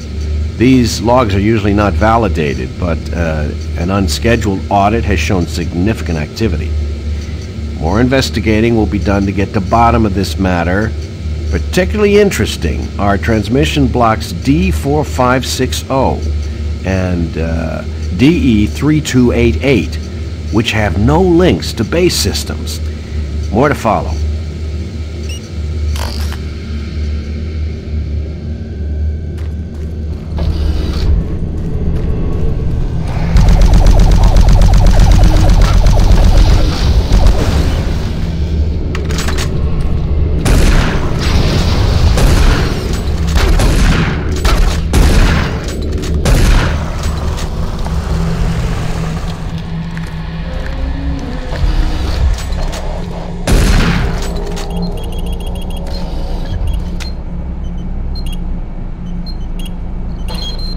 Marine, I believe the source of the invasion was from the main portal here in Delta.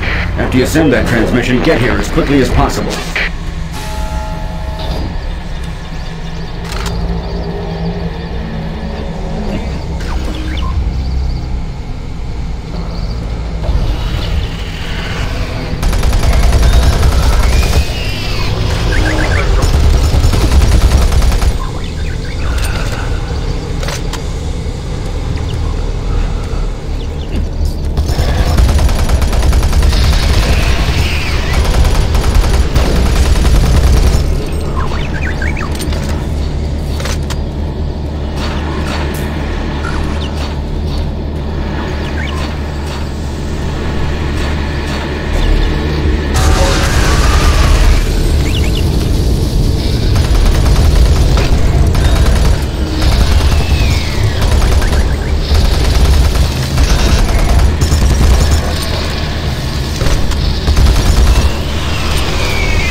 Computer system shows Swan and Campbell are still in the area. Watch out for them. And get that transmission sent.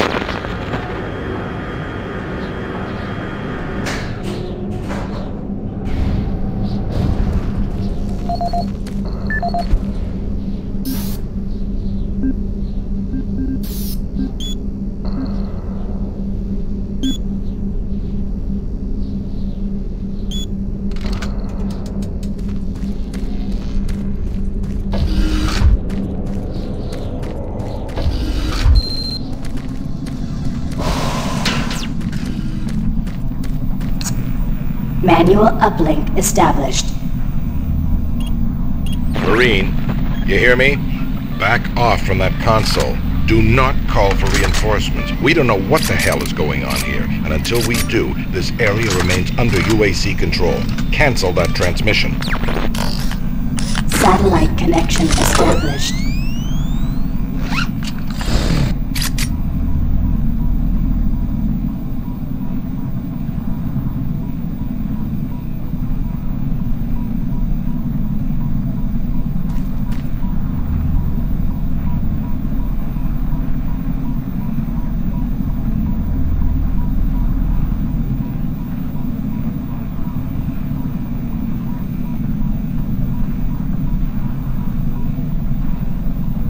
Transmission terminated. You did the right thing. Until we know what's happening here, we need to keep ourselves sealed off from everyone else. The monorail entrance looks clear. Meet up with us there. We need to reach the Delta Complex and stop this.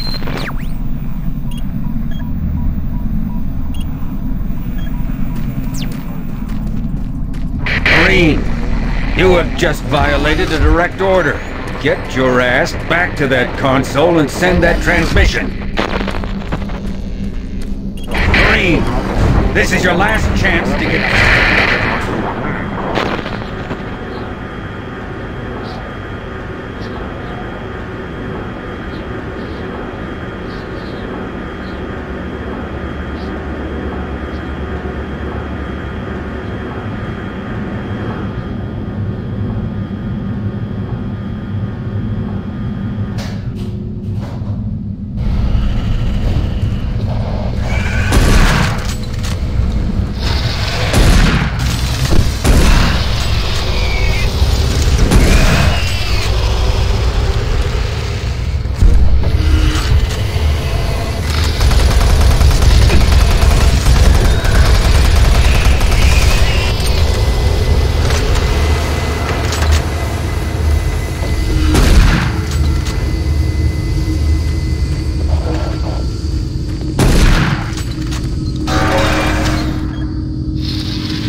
Warning.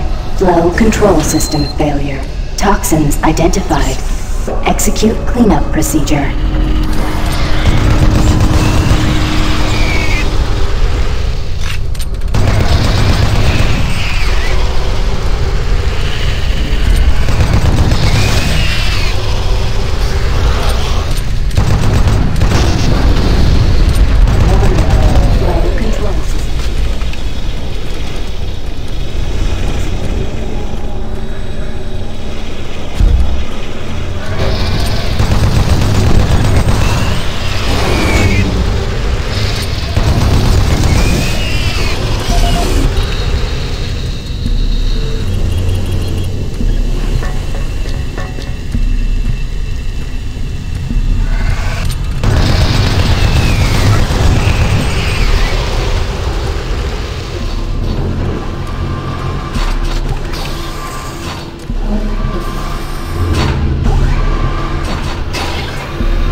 Pump station shut down.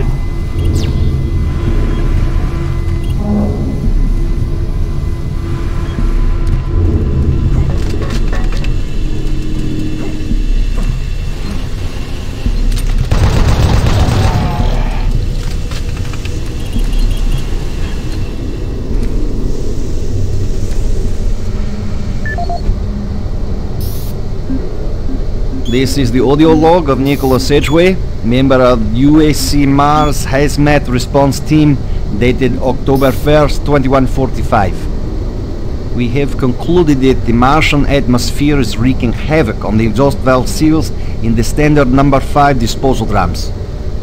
The engineers cannot explain the high level of contaminants in our internal atmosphere. The air scrubbers and filtration systems all seem to be operating at normal levels, yet a small layer of particulate is making it into the storage areas. That is what caused the lockdown yesterday. EAP Director Charles Hollis informs me that the personnel won't be harmed by these contaminants in the air, but we've seen that they do cause a corrosive reaction when introduced to the rubber compounds used in the storage systems. Effective immediately, all number 5 disposal drums must be locked away in at least a Class 2 rated transport medium. Assessment ends.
progress, are we? And in such a hurry to find us, to find me. There's no need to rush. I am everywhere, and everything here is mine. It's a pity you did not alert the fleet, but it is of no consequence. I'll alert them myself. They will come to the rescue and be consumed by my legion. We will use their ships to bring this hell to Earth. You won't live to see it, and you will die long before you have a chance to warn them. Attention. Initiating pump station 1B.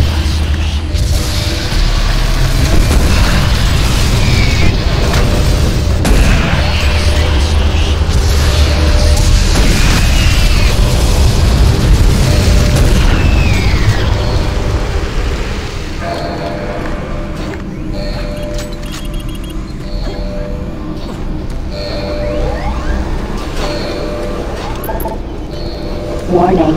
Air filtration system offline. Toxicity level increasing. There's nothing left for you but a slow death as your lungs fill with toxic gases.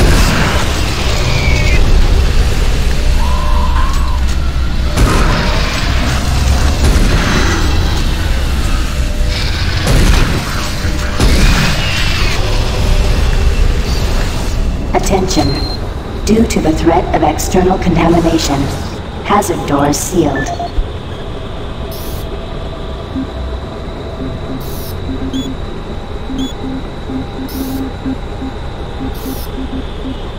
Attention. Due to the threat of external contamination, hazard doors sealed.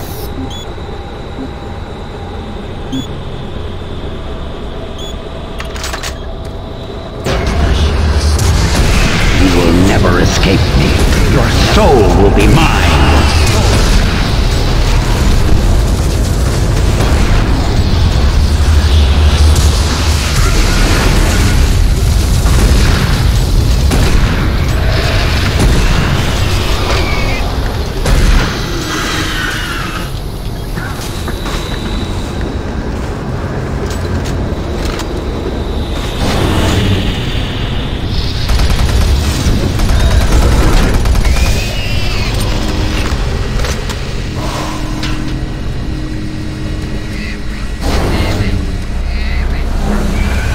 Warning.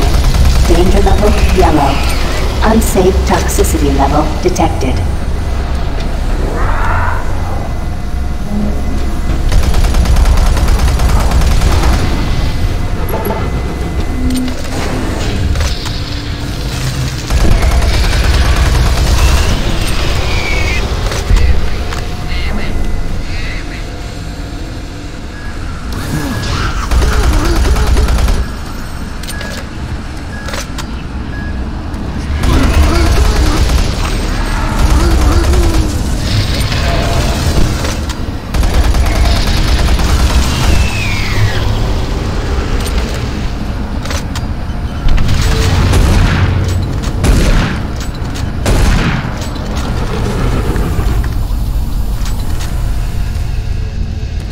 Access suspended.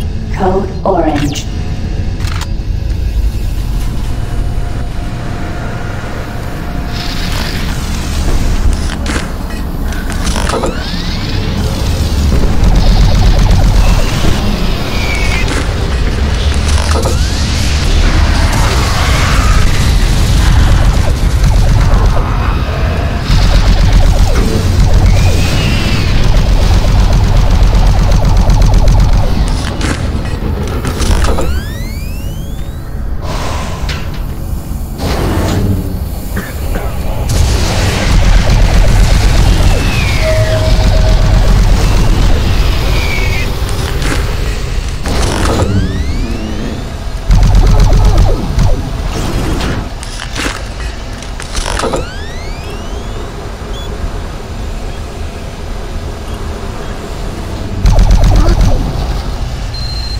Access granted.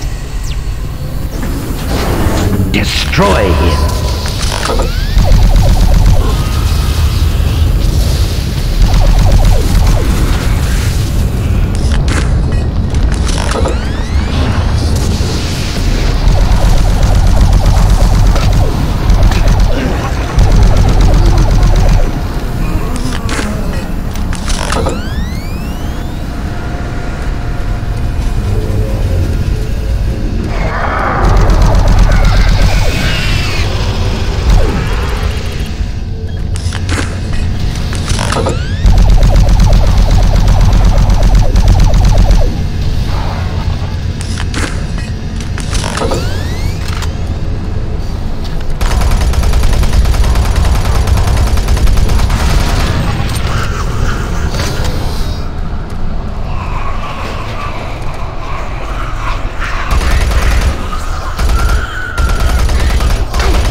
Warning.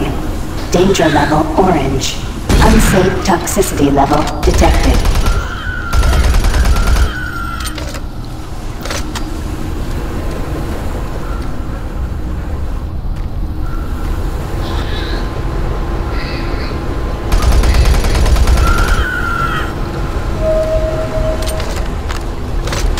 Warning. Danger level orange. Unsafe toxicity level detected.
Death will not be your end.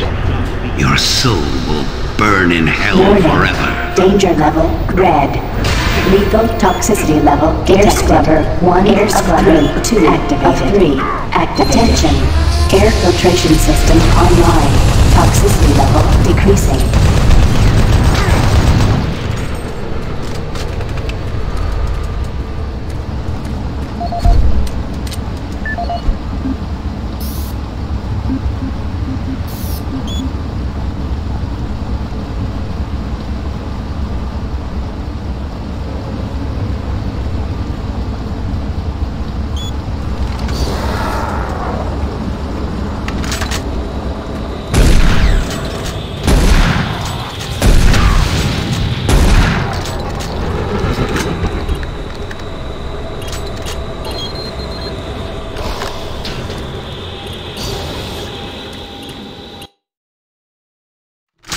Torzu Amiran Inokas.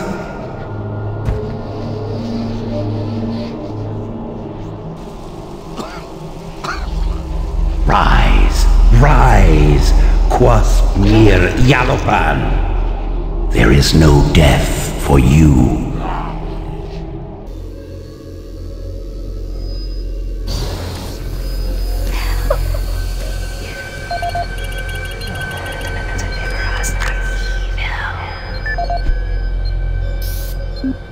This is the audio log of Engineer Sam Harding, dated April 5th, 2145. I have just completed repairs on the magnetic locks and have significantly reprogrammed the pressure sensors on the monorail systems. My fellow engineers and I are confident that the accident of last week will never happen again. The accident should never have happened in the first place. The internal sensors led the computers to believe that there was a vacuum inside the vehicle. Unfortunately, the computer decided that the only way to fix this pressure discrepancy was to open all doors in an attempt to equalize pressure with the outside. In going over 15,000 lines of code today, I can see no reason for this tragic event to have occurred. But somehow, the logs show the discrepancy is clear as day. Honestly, this looks to me like another case of a solid system going to hell in a handbasket. I'm confident that the layers of protection I added to the code today will prevent any such occurrences from happening again. I'm off to meet Engineer Jim Torben at the access doors to the Delta Complex platform to try and troubleshoot a faulty track sensor that's been causing the door to stick.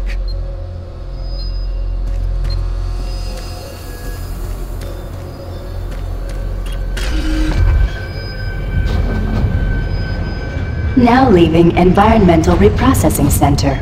Next stop, Site 2. Who are you? What are you doing?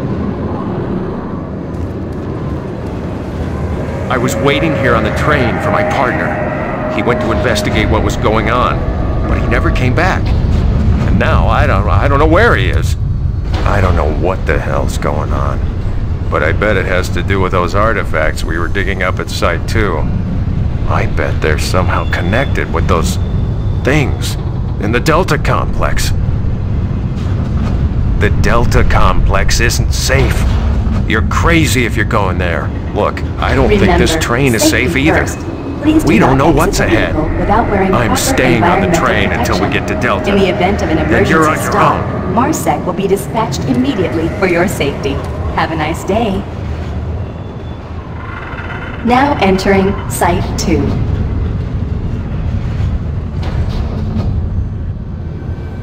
Warning, airlock malfunction. Please contact engineering to facilitate repairs. Thank you, and have a nice day.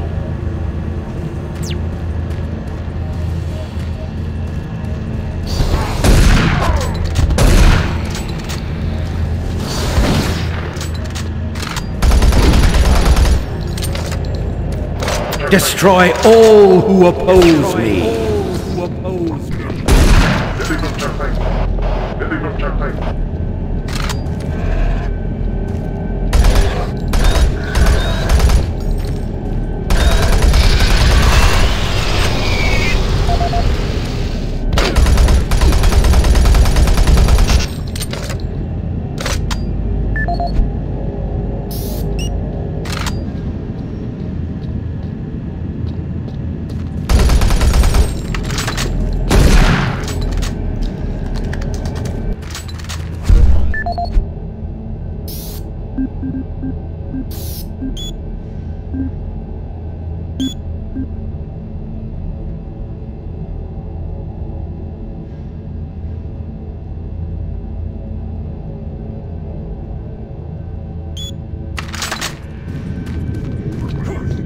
Engineering, please report to Site 2 access ramp. Airlock malfunction detected.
Airlock security override enabled.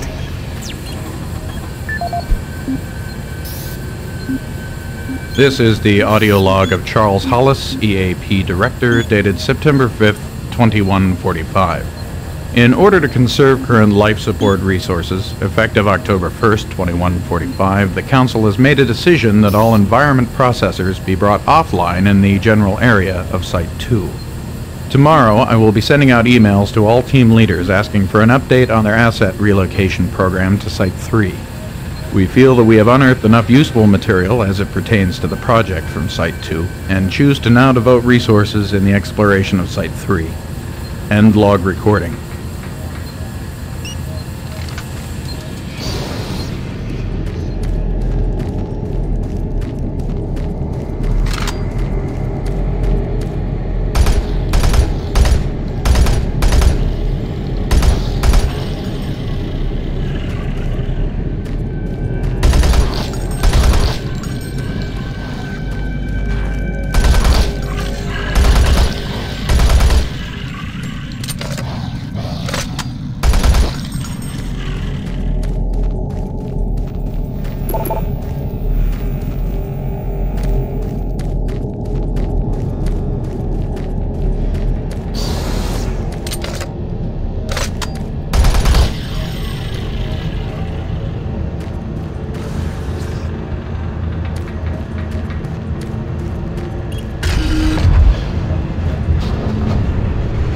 Now leaving Site 2. Next stop, Delta Complex.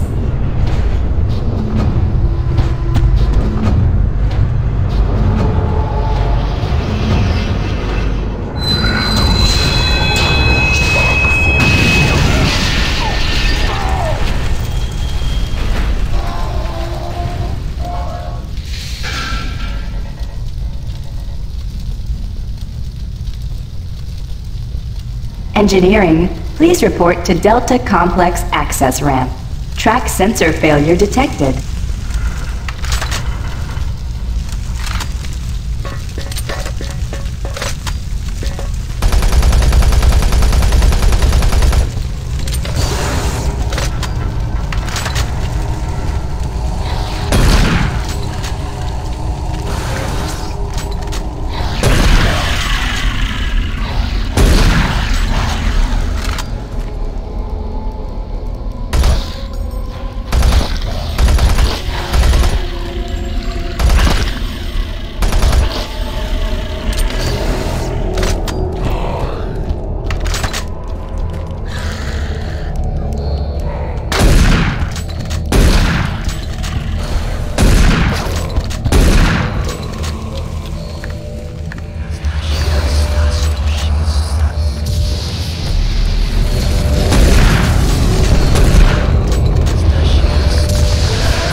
Destroy him.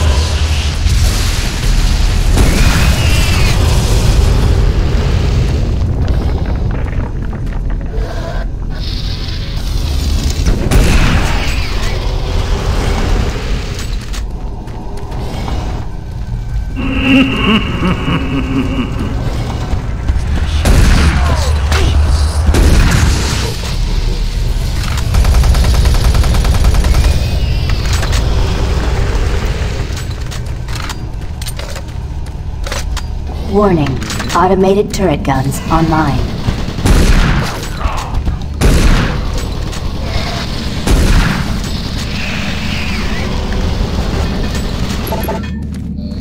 Warning, automated turret guns online.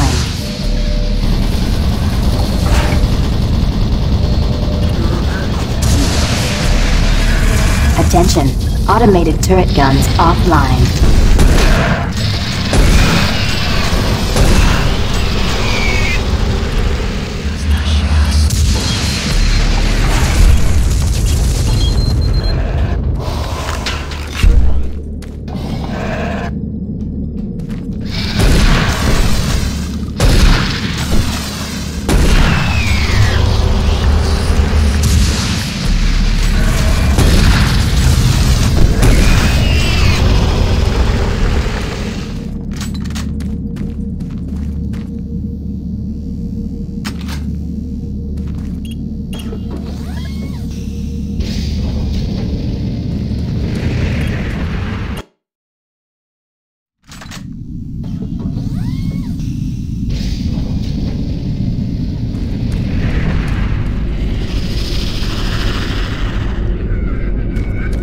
Emergency power only.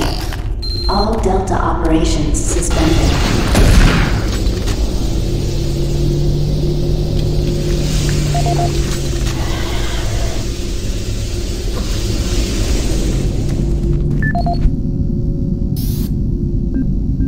This is the audio log of Robert Price, Delta Operational Director in charge of personnel, recruitment, evaluation, and placement. Assignment of engineers to the lower Delta labs has become almost impossible. In 6 months, we've gone from a volunteer surplus to a critical deficiency of qualified personnel willing to accept assignment. Increases in both pay and benefits have done little to help this situation. Through exit interviews as well as the weekly Delta medical brief, it's become apparent to everyone that the rate of sudden and unexplained mental illness is way beyond acceptable levels, even for Mars. They're derogatorily being called sub-delts up here, and I have a feeling this attitude will spread to other parts of the UAC. End of log. This is the audio log of Robert Price, Delta Operational Director in charge of personnel, recruitment, evaluation, and placement. Disciplinary Action Report 40C-8, responding to Mars City Administration request. Delta Labs 1 is currently addressing a problem concerning theft of security equipment. 4 members of the security detail assigned to the Delta Labs have been reprimanded with 3 others under investigation. It seems caches of weapons, armor, and ammo have been discovered in various places throughout the Delta Labs. We've located some of the missing equipment and have information that we hope will lead us to more. I have a team investigating storage room 21D with security code 298, where I've learned stolen items may be located. I hope to recover all items and find all personnel responsible. End of log. Emergency power only. All Delta operations suspended.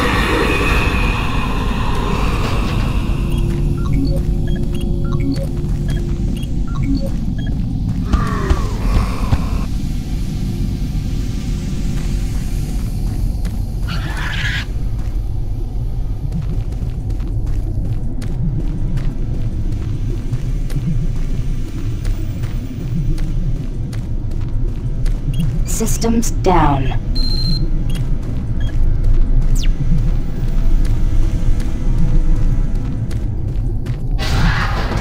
Emergency power only. All Delta operations suspended.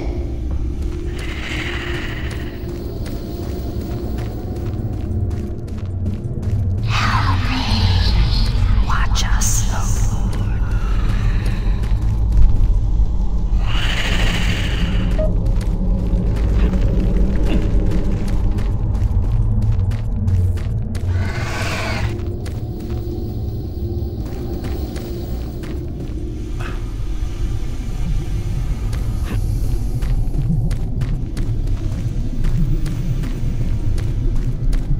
Emergency power only. Warning. Reactor core offline. Follow safety procedure. Orange. Requested. connection established. Green, this is Kelly. If you're watching this, you're tougher than I thought. I guess things aren't always what they seem. Plans have changed. Delta Complex 1's been compromised. You're not safe there. I'm moving to Secure Service Tunnel 1. It's not far from your position. Warning. Reactor core offline. Please follow safety procedure Orange.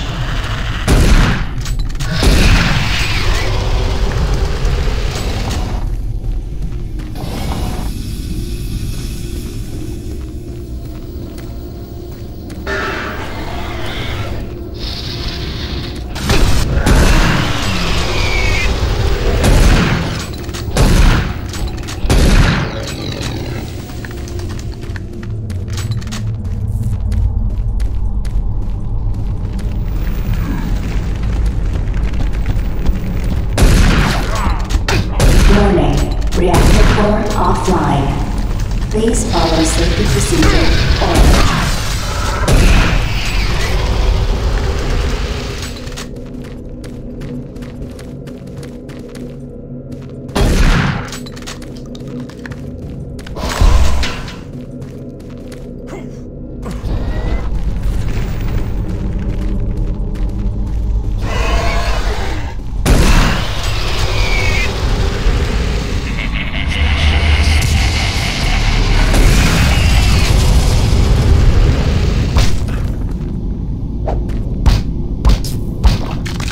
Warning, reactor core offline. Please follow safety procedure Orange.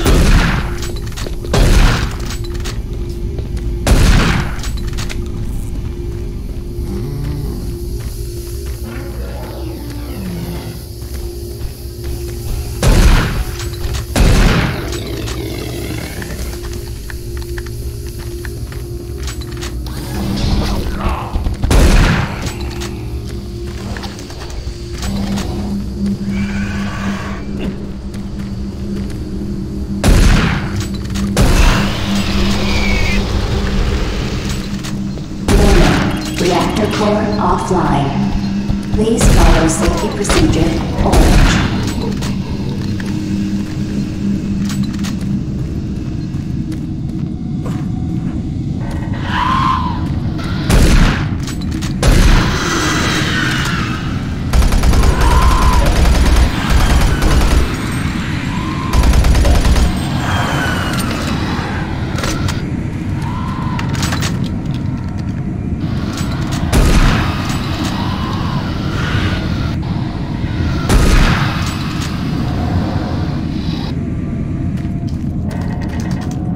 Warning, reactor core offline. Your friends are with me now. Soon, you will join them.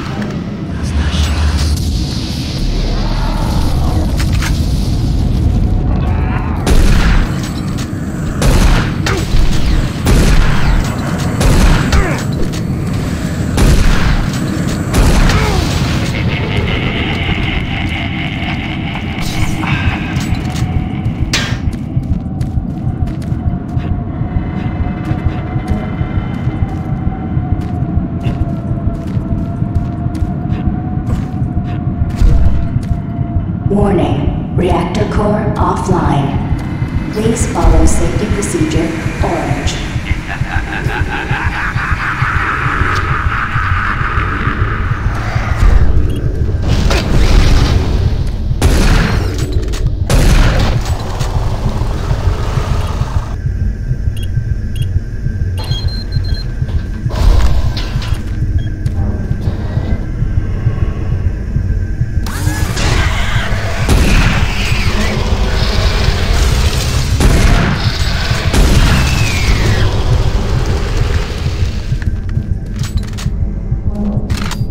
Warning, reactor core offline.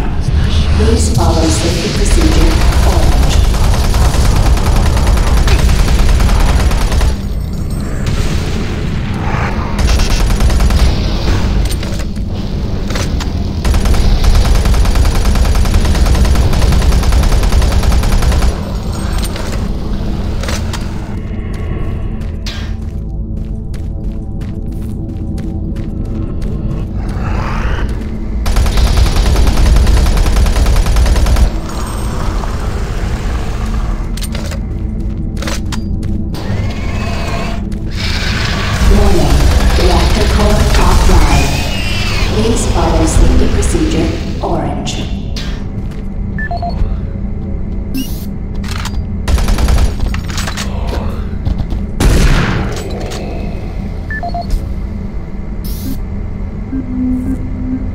This is the audio log of Robert Price, Delta Operational Director in charge of personnel, recruitment.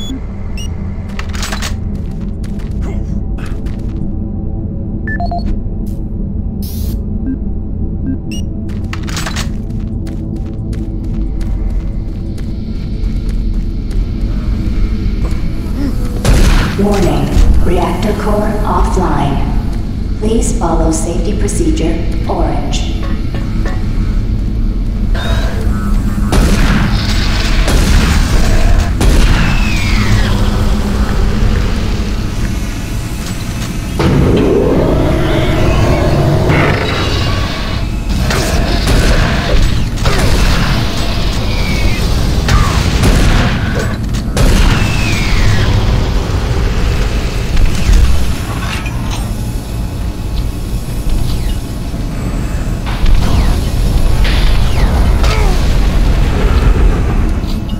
Warning, reactor core offline. Please follow safety procedure orange.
Attention, reactor core online.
This is the audio log of Medical Supervisor Peter Raleigh, dated October 29th, 2145. We have exhausted all known forms of drug treatment in hopes of finding a way to abate this strange outbreak of dementia, and I have yet to receive any additional data from the psychiatrists back on Earth. Options are quickly dwindling.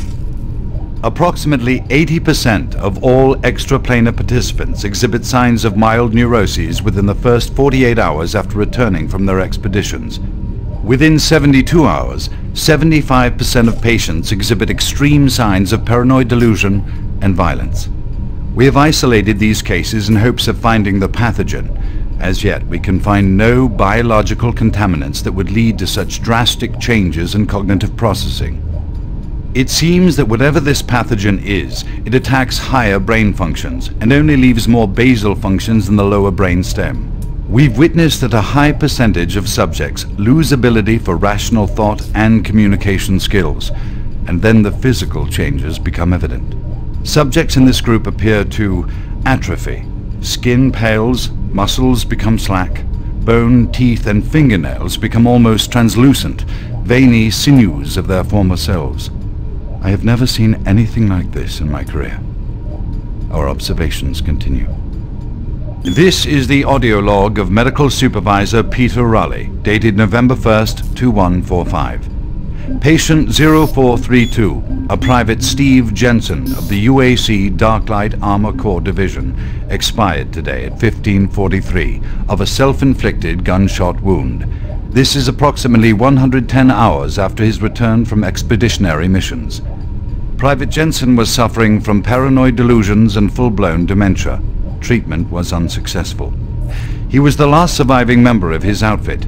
4 other squad mates, who also came back with Private Jensen, expired from injuries suffered on that last mission shortly after their return.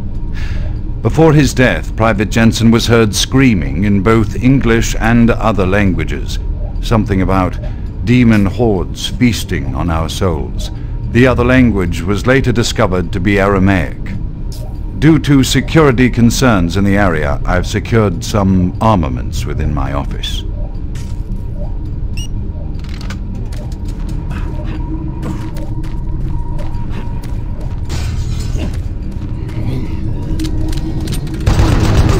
Making progress, Marine?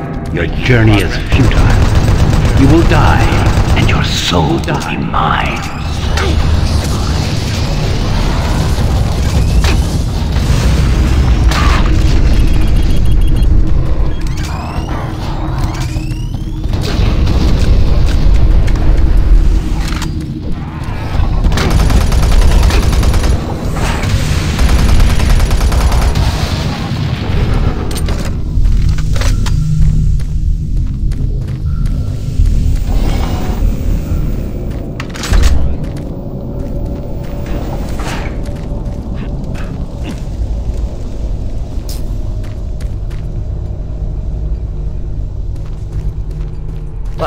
There. Oh, thank God.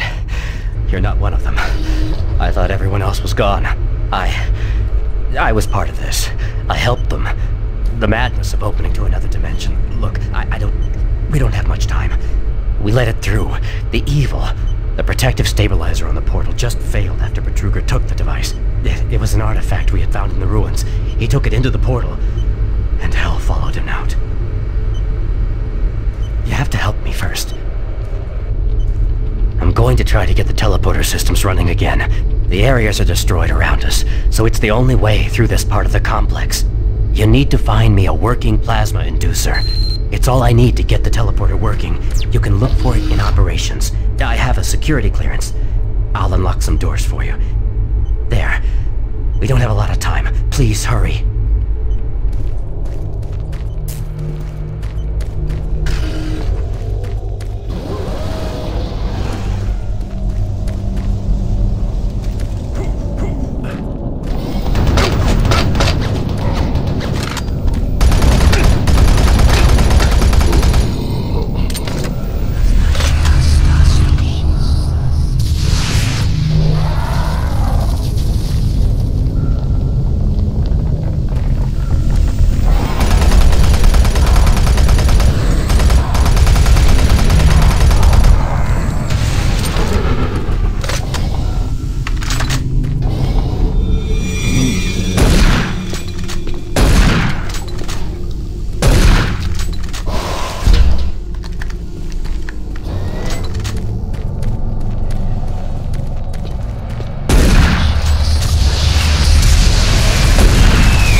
16-8, dated November 2145. Patient 043, Private Steve Jensen of the UAC Darklight Armor Corps, yesterday at 1543.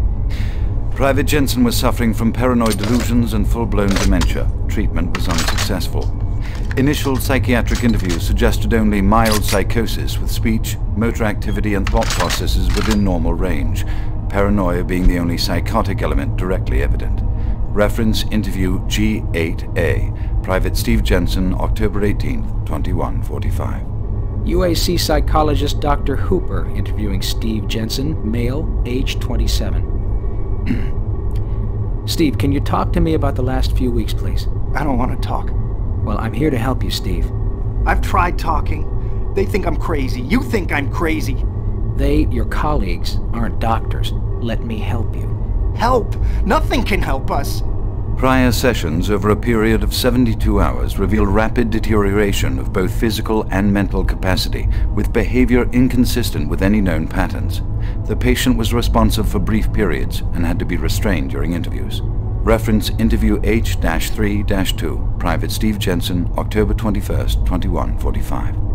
Tell me what you see, Steve. I don't want to see it anymore. I don't want to feel it. They'll be here soon, and then you'll see it.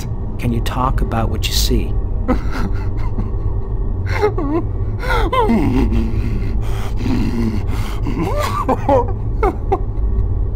Steve? Patient unresponsive, terminating interview. We have exhausted all known forms of drug treatment in hopes of finding a way to abate this strange outbreak of dementia, and I have yet to receive any additional data from the psychiatrists back on Earth. Options are quickly dwindling.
Halon systems deactivated.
Audio log for Phil Wilson, medical technician, Delta Labs, October 20th, 2145. Today I witnessed the third test of the teleporter in 3 weeks that I've been here. Volunteers are becoming harder and harder to come by, and it isn't difficult to see why. They all come back screaming like loons about demons, pools of blood. I mean, it's real fire and brimstone stuff. At first I wasn't paying much attention, just doing my job, but the last was Robert Clayton. Now, I met him my first day here. This guy chews up rocks and spits out gravel. He's tough as they come. Having to sedate him and drag his drooling body to the isolation room, it's really freaked me out. I'm going to put in for a transfer as soon as I'm able.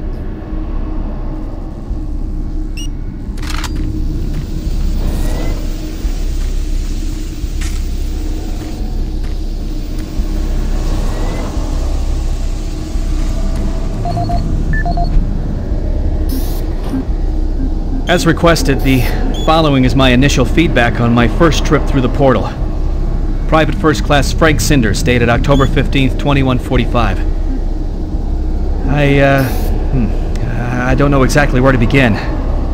Obviously, I survived the first trip and feel no worse for the wear. I'm not feeling any of the symptoms reported by the others who have gone in before me, but I'm at a point where I'm still trying to process everything. Thankfully, the place looks deserted and devoid of any life, but the flames and heat and stench of the place, it smells of death, decay, and burnt flesh. Tomorrow we're going back in with some of the eggheads, science division, to start securing forward positions, and we expect to start sending out the mapping droids at the same time. I feel I must admit on a personal note that I've got a really bad feeling about this. I don't understand what we're doing there or what we hope to prove. PFC Cinders, signing off.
We'll get the teleporter working again. Now, you don't have much time. You're going to need to teleport across the containment chamber. It's the only way through this part of the complex. Head into the chamber and initiate the sequence on the machine. I'll take care of the rest. I'm not going with you. Good luck. But before you go, I want you to take something. It's a journal I made about the experiments. Those things. It's all there. It'll explain everything. Get it to someone so this never happens again.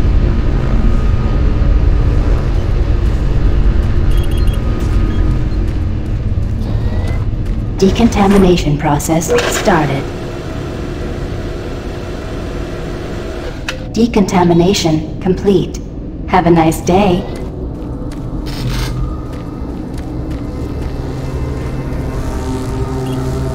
Systems activated. Teleportation will commence in T-minus 3, 2, 1.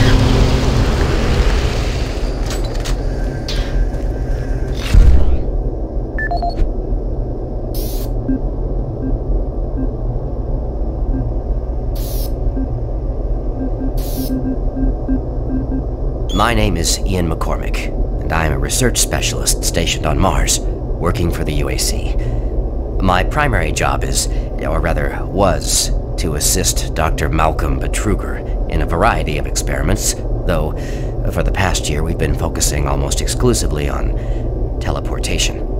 I don't know if I'll make it out of here alive, so I'm recording this video log to let someone know what happened, and with that knowledge, prevent it from happening again.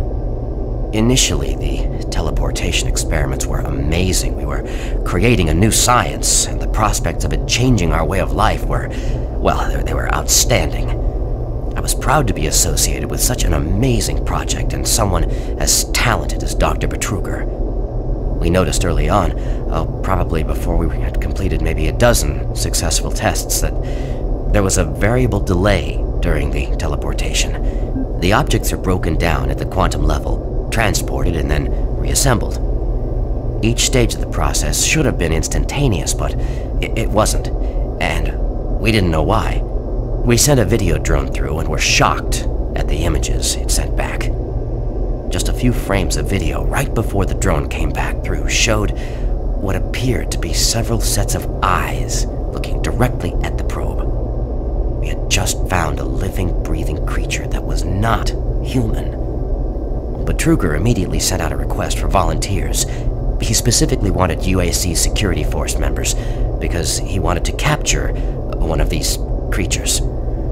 I've made a lot of mistakes, but I am most ashamed of my involvement during the next phase. To get medical clearance to send human subjects through the device, I doctored up several of our reports to indicate that we had performed living tissue experiments.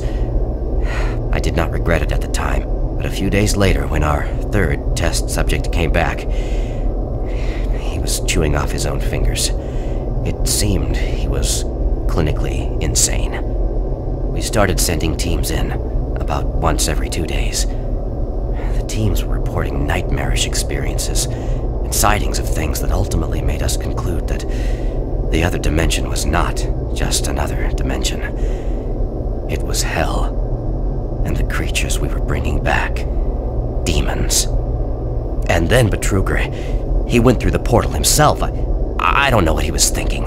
It was an unscheduled trip, and he just went, and we couldn't stop him. And when he came back, he had changed.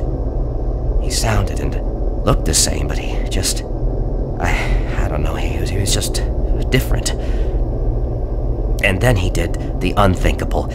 He took the soul cube the device that was discovered in the ruins into the portal. The portal stabilizers just started to fail, and then living hell erupted into the base.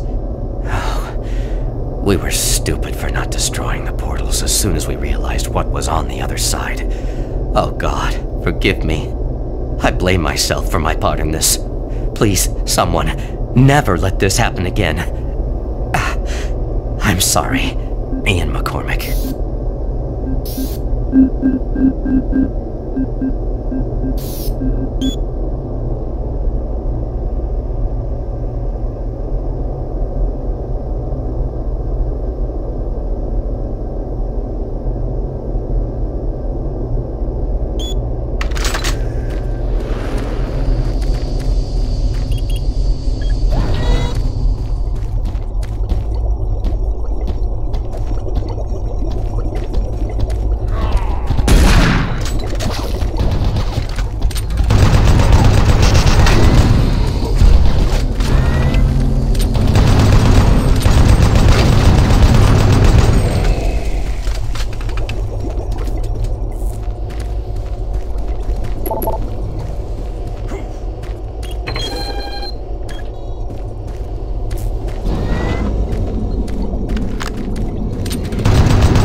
Interesting.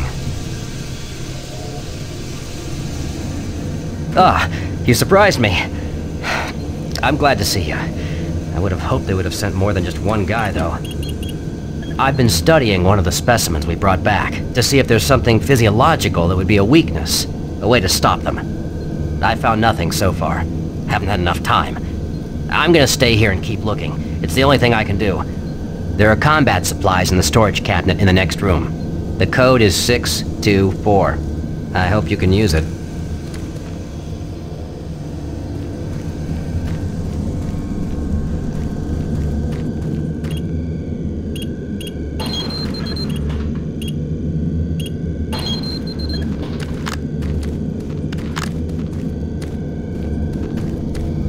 I'm gonna stay here and keep working.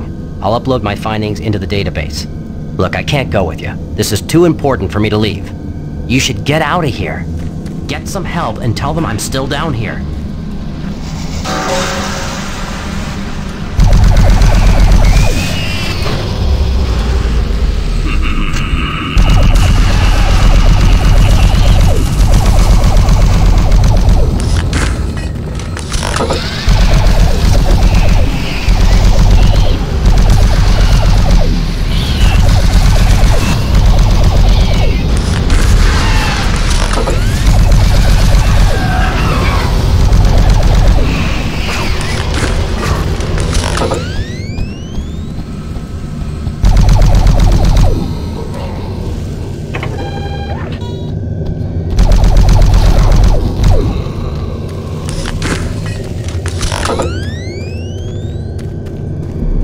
Welcome to the Delta Complex Stasis Chambers.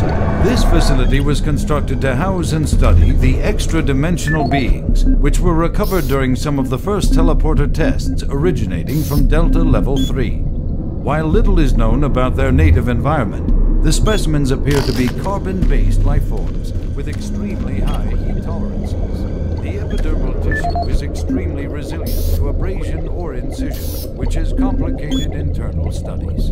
Observational studies have shown incredible strength and agility, as well as the ability for some specimens to manifest and control cohesive plasma masses.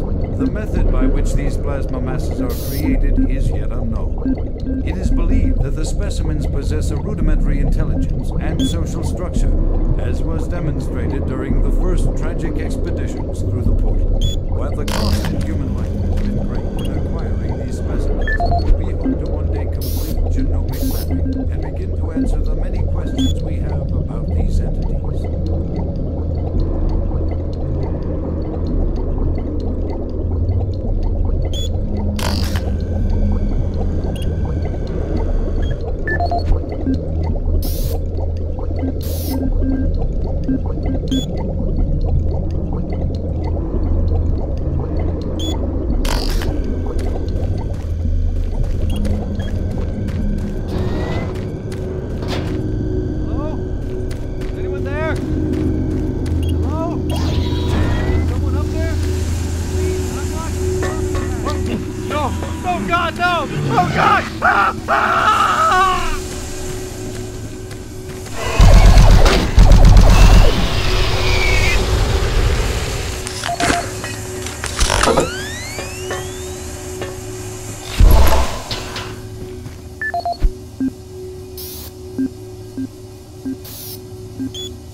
Welcome to the Delta Complex Stasis Chambers. This facility was constructed to house and study the extra-dimensional beings, which were recovered during some of the first teleporter tests originating from Delta Level 3. While little is known about their native environment, the specimens appear to be carbon-based lifeforms with extremely high heat tolerances.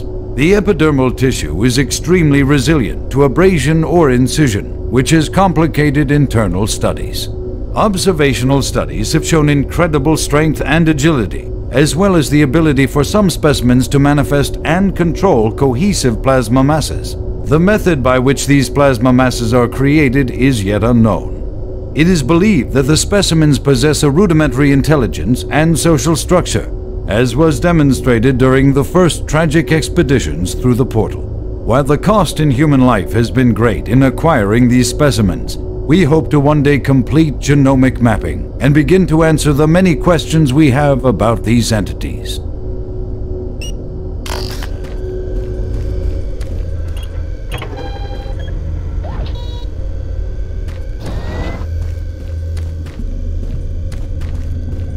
Welcome to the Delta Complex Stasis Chambers.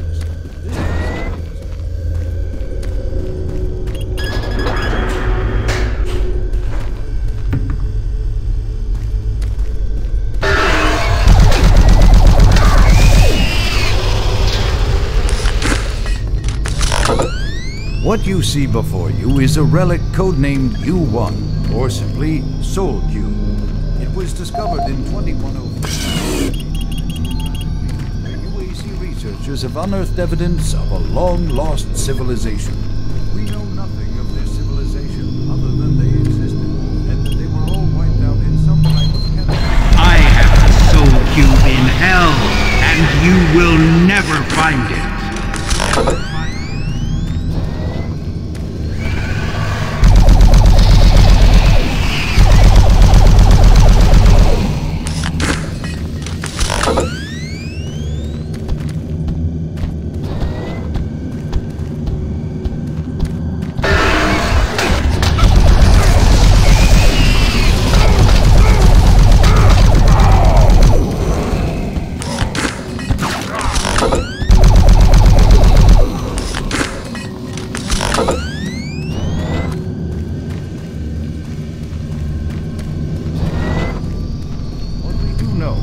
The thermographic readings are coming from a temperature of 98.8 degrees Fahrenheit.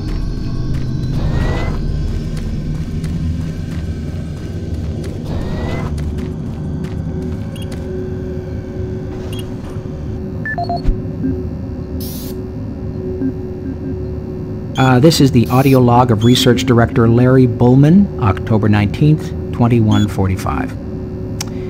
I've been examining the glyphs on the cube-shaped artifact, which some are calling the Soul Cube, and combined with previous research data, it is my conclusion the device is some sort of weapon. If the power fluctuations would stop long enough for me to get the linguistic CPU online, then I am sure my theory would be verified.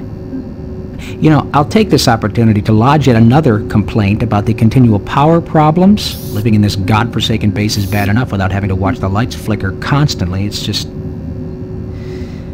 Well, never mind. Back to the task at hand.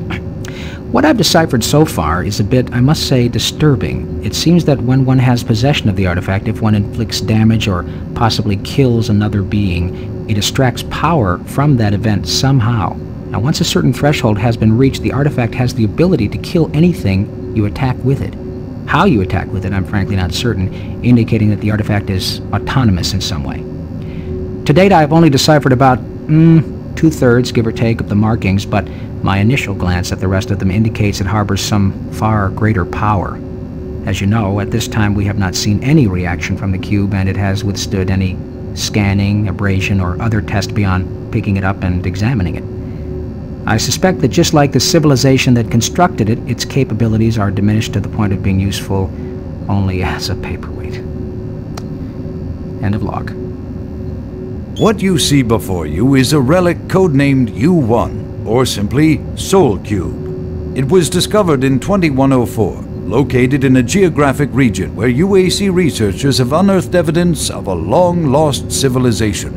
We know nothing of this civilization other than they existed, and that they were all wiped out in some type of cataclysmic event, according to what we've been able to decode from stone tablets found throughout the ruins. What clues we have been able to piece together reveal a culturally advanced society, whose technology can only be described as mystic, as evidenced by U1's strange characteristics. Efforts to further examine U1 have been futile. Mass spectrometer and radiation scanning methods have failed to provide reliable identification of the molecular makeup of this artifact. The object cannot be weighed, and in all tests we've been unable to determine its mass. All attempts to physically manipulate or open the artifact have been met with no success. We also have had no success in deciphering the symbols adorning U1. What we do know is that the thermographic readings are constant, unwavering temperature of 98.8 degrees Fahrenheit.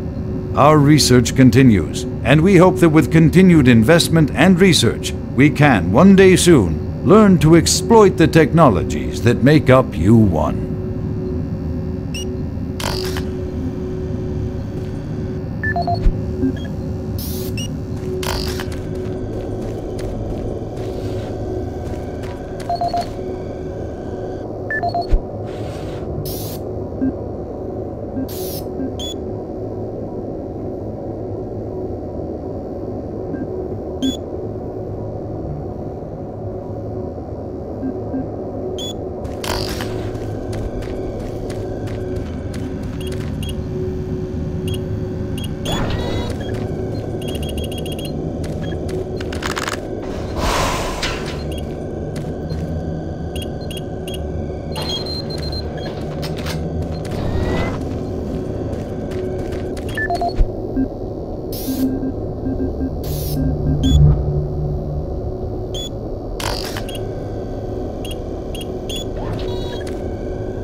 Destroy the bridge. Access granted.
This is the personal audio log of Dr. Frank Serrano, dated September 19th, 2145. I've been brainstorming on Petruger's thoughts about achieving sustained, uninterrupted transfers for the teleportation units. Currently, our systems can only build enough of a charge to have the portals open for approximately 10 to 15 seconds.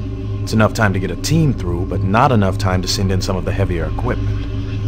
Engineering in the Inpro facility informed me that we can theoretically boost the active portal time to 45 seconds quite easily. But this will require rerouting power from central processing, and we just can't afford the downtime. The power requirements for this system are astronomical. We're sucking power from 3 veins in Inpro just to power Chamber 1. I have no idea how we can sustain transfers for longer than 60 seconds without giving serious thought to reorganizing the teleport power grid. I'll sleep on this. This is Dr. Frank Serrano signing off.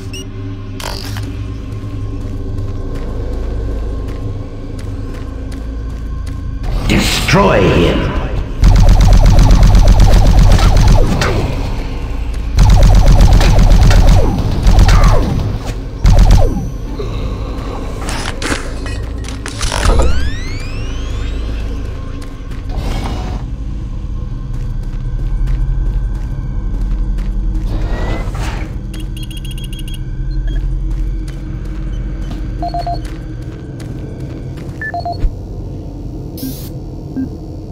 This is the audio log of Administrative Assistant Han Lee, dated October 16, 2145. Why is it that I keep getting the crummy jobs? Armor Corps 1st Platoon and 1st Science Team were completely wiped out this morning on their 2nd excursion. And I am the one charged with writing up the reports and sending this information back to Earth and next of kin. So here I am. First cup of coffee for the day. 5 hours of sleep the night before, no shower, and I have 20 dead bodies to fill out paperwork on. I haven't seen the actual corpses, but word coming down from the grapevine says that it looks like they have been hacked up pretty good. This has everyone on the base spooked. Betruger is nowhere to be found, and there are a lot of questions being asked with no answers from anyone. Last I heard, they were suiting up the next outfit with the new BFGs. Sounds like they weren't taking any chances on this next trip with them packing that kind of firepower. This is the audio log of Administrative Assistant Han Lee, dated October 20th, 2145. Well, just when I thought this job couldn't get much worse, it did. Delta scientists sent another group of researchers through the portal 2 days ago, and they failed to return at their scheduled time. Radio transmissions to the research party have gone unanswered. Even our LZ tracking systems can't find them. We fear that they are dead. Losing lives is one thing, but losing our proprietary technologies is another. The team was equipped with the newest BFG weaponry.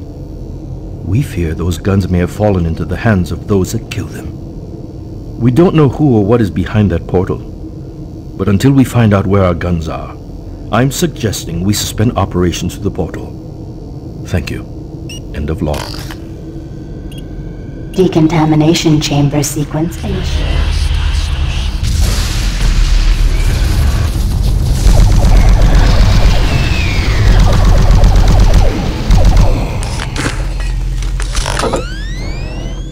Decontamination process started. Decontamination complete. Have a nice day.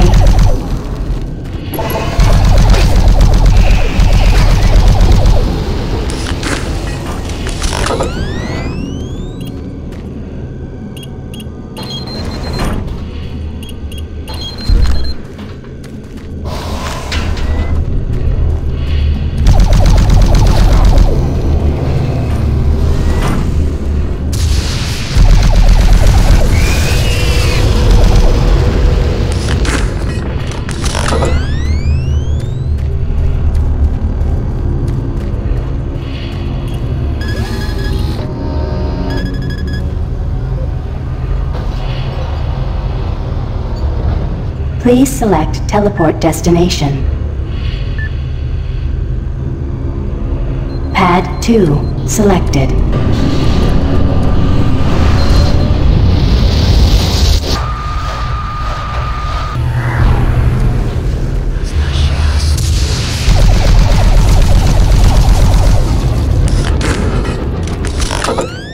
Decontamination process started.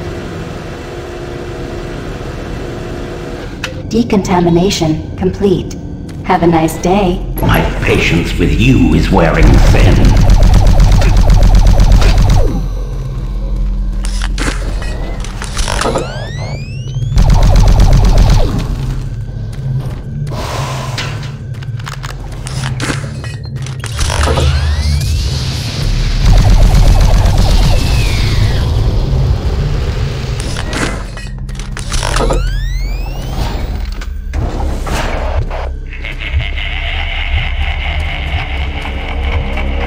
Look around you, Marine. Everyone is dead, and soon you will join them.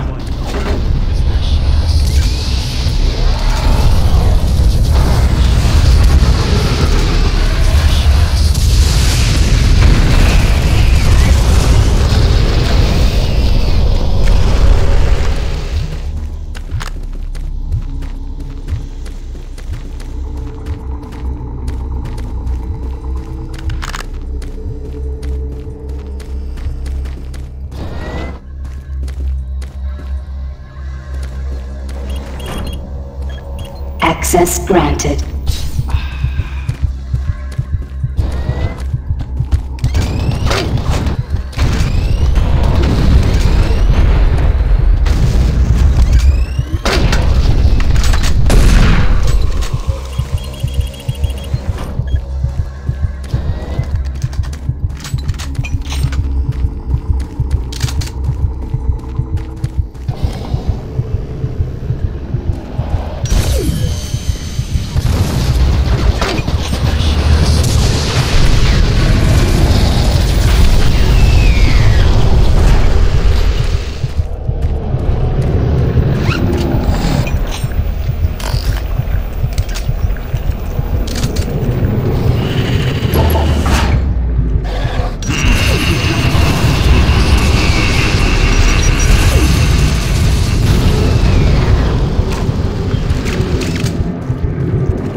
Warning. Chamber malfunction.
Please select teleport destination.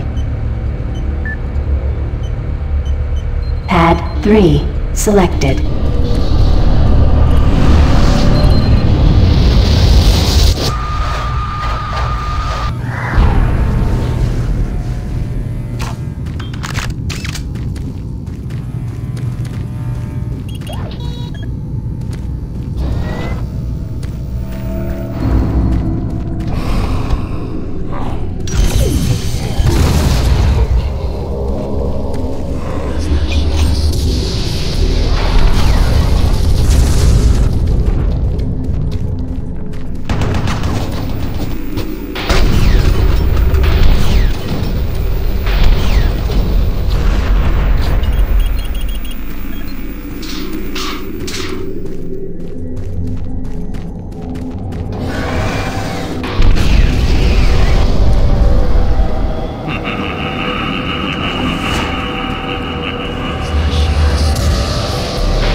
Decontamination chamber sequence initiated.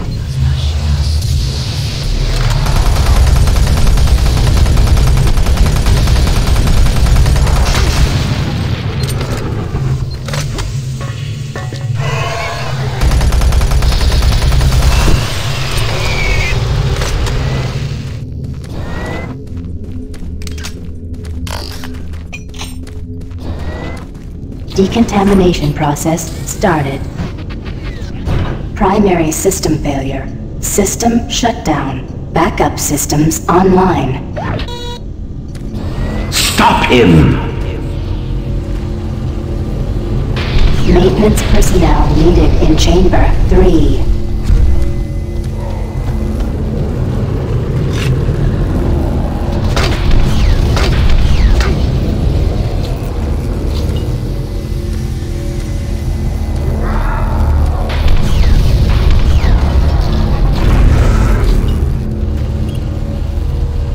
Pad 2 selected.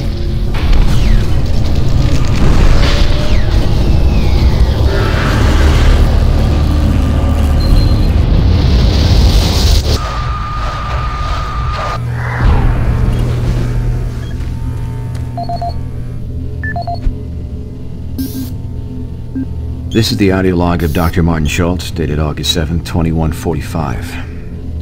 We need to amend the operating procedures to ensure that all target teleport markers are properly set and locked before engaging the systems.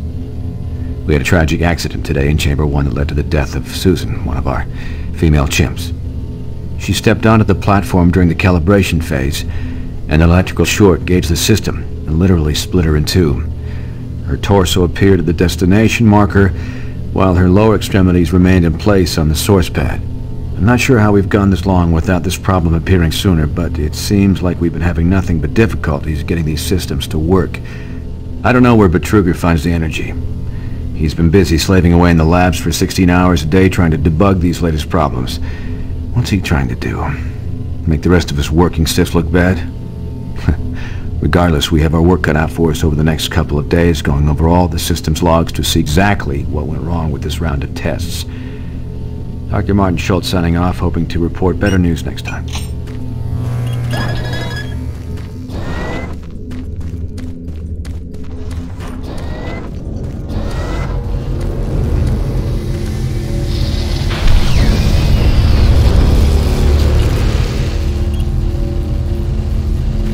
Pad 4 selected.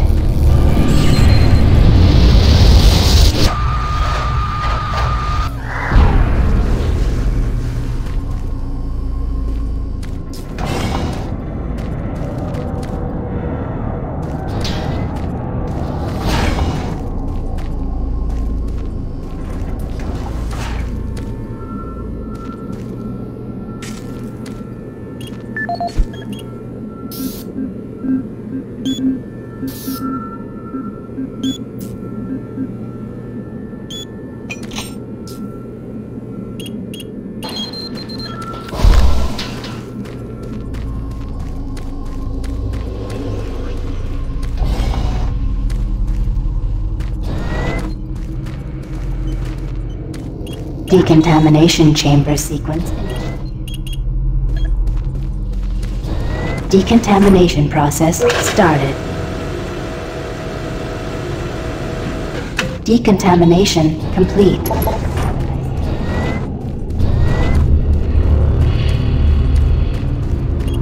Pad 2 selected.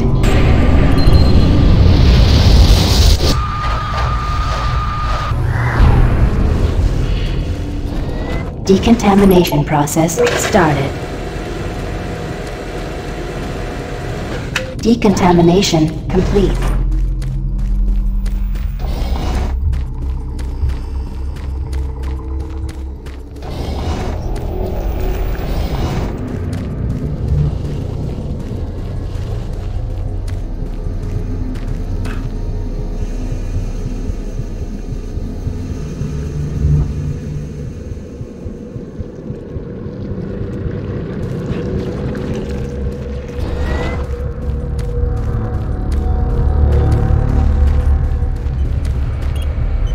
Pad 3 selected.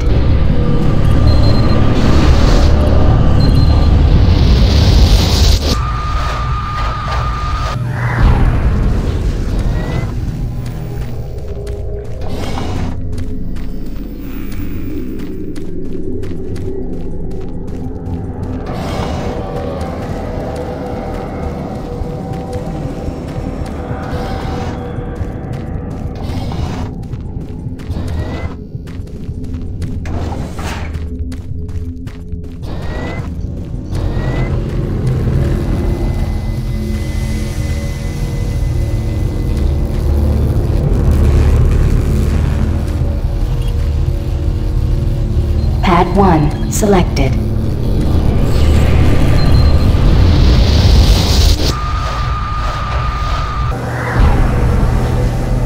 Making progress, Marine? Your journey is futile. You will die, and your soul will be mine. You will never find the thing you seek. It is trapped in hell forever.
Death will not be your end. Your soul will burn in hell forever. Burn in hell forever.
This is the audio log of research specialist Simon Garlick, dated August 8th, 2145.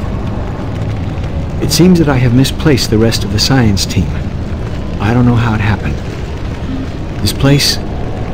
well, I don't know what this place has done with them. One moment there, I'm taking samples, and the next thing I know, I turn around and everyone is gone. There 1 second, turn around, and they're gone. I can't raise anyone on the comm links, and the only signs of the team I can find are tools and other personal effects that seem to have been left behind. Almost as if they had stopped working midway through running experiments. This place does funny things with your eyes and your perception of time. Hopefully, they just went into the next sector and are waiting for me to catch up. I'm going off to find them now. This is Simon Garlick, signing off. This is the audio log of research specialist Simon Garlick, dated August 10th, 2145. It's been 2 days now since I've seen any other team members. I don't know how I've survived this long, or how I got away. They were just, torn apart.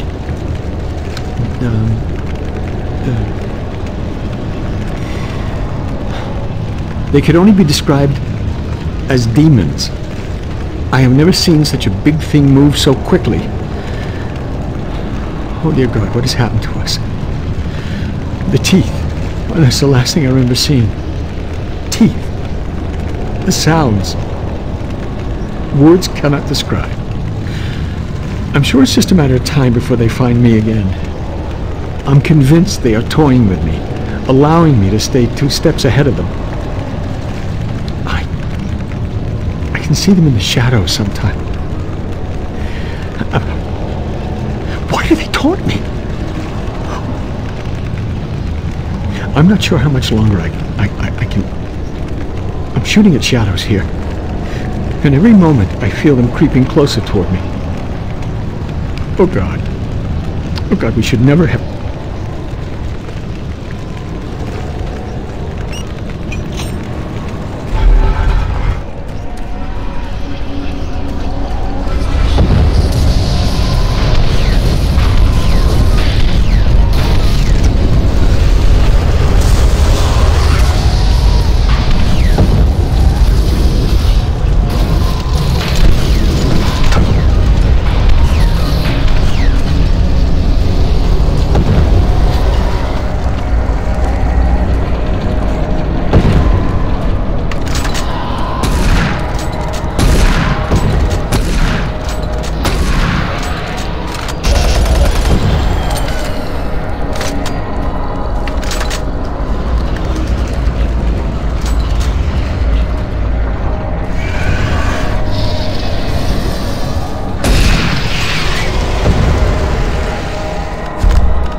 For every step you take, your soul moves closer to me. Suffering and pain waits for you.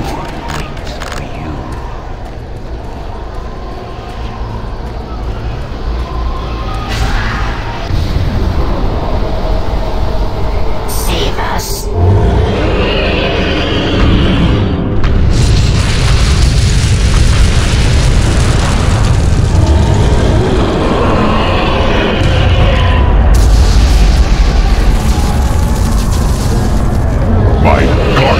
Destroy you!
Vanquish our enemies, and we grow stronger.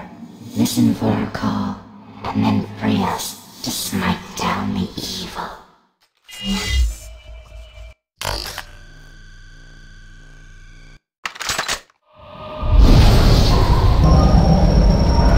Destroying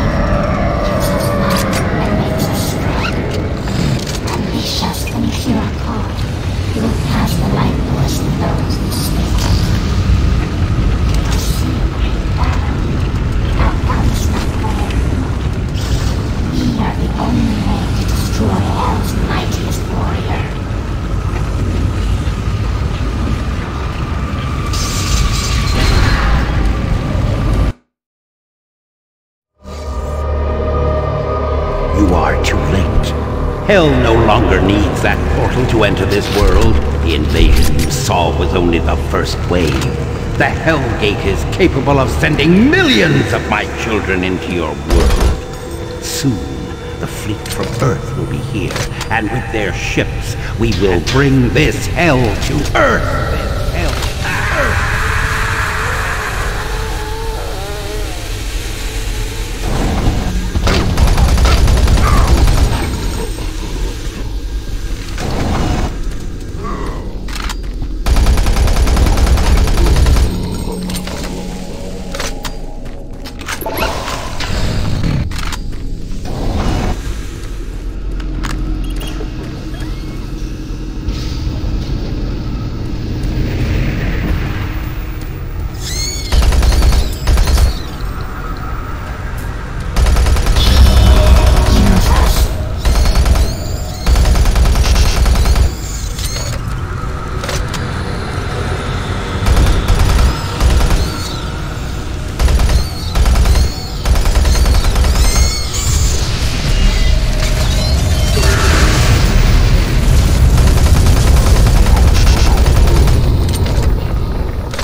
Still alive? Looks like you might be on your own. Sarge is gone. They've got to him. I don't know how long he's been working against us. He's no longer human. Campbell went after him. He's got to be stopped. Hell is breaking through in the caverns. If that portal isn't closed before those ships arrive, Earth will be destroyed. Earth. That's what they've always wanted. They were there once. Lost it in the dawn of time. Now it's so close. They can taste it. It's up to you now. Take my PDA, it's got what you need. Good luck. I'm too beat up. I'll slow you down. I'll try to make it out on my own. This is the audio log of Counselor Elliot Swan, dated November 15th, 2145. This entire research facility is in chaos. There's at least a 90% death rate among civilian personnel.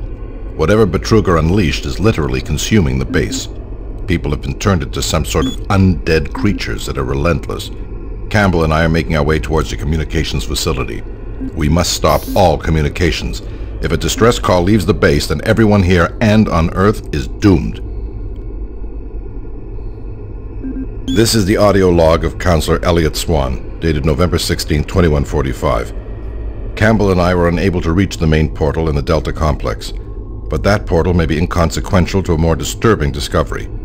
We have uncovered reference to another portal, created by the demons themselves, a passageway between Hell and Mars. We suspect it resides within the cavern somewhere near the archaeological dig. The fleet is on its way. Campbell and I will attempt to move there and somehow either shut it down or destroy it. That hellhole must be closed before the fleet arrives.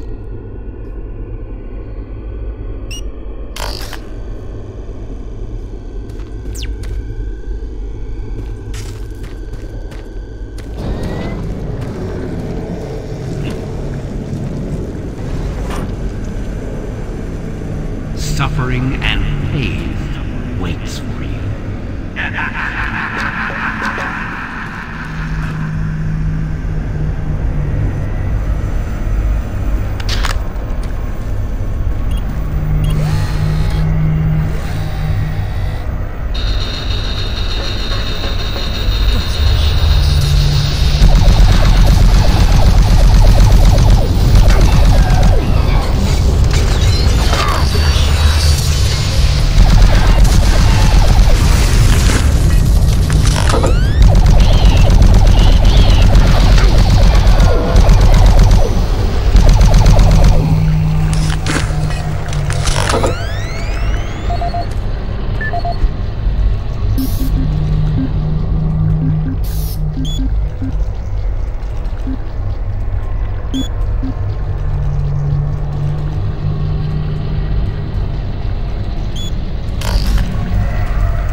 Where are you hiding?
This is the audio log for Tony Bates, Mars Security IT Division, September 25th, 2145. I spent the last 4 hours going through the code for the door systems here in Central Processing, and this is proving to be a real bitch of a glitch to work out. I've traced through every system I could think of, and access to Lab A continues to be problematic for the time being. All the regular access codes seem to be working fine, but the database will not allow access rights to be granted to new visitors. In the meantime, I'm adding a backdoor code into the systems for IT staff and the eggheads, so if they need access to Lab A while the systems are on the fritz, they can use the code 627 to bypass door security. End of log. This is the audio log for Tony Bates, Mars Security IT Division, October 15th, 2145. I resumed my investigation into case A-10982, the systems intrusion that took place in the CPU complex yesterday.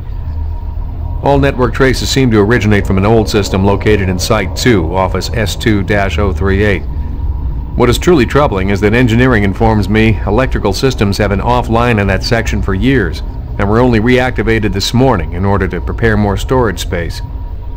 I'm completely stumped on this one. How does a hack originate from a section of the base that has been out of commission for so long? I will make another report once I personally investigated the suspect office in Site 2. End of log.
This is the audio log of Charlie Haskell, Delta Labs technician, dated September 23rd, 2145.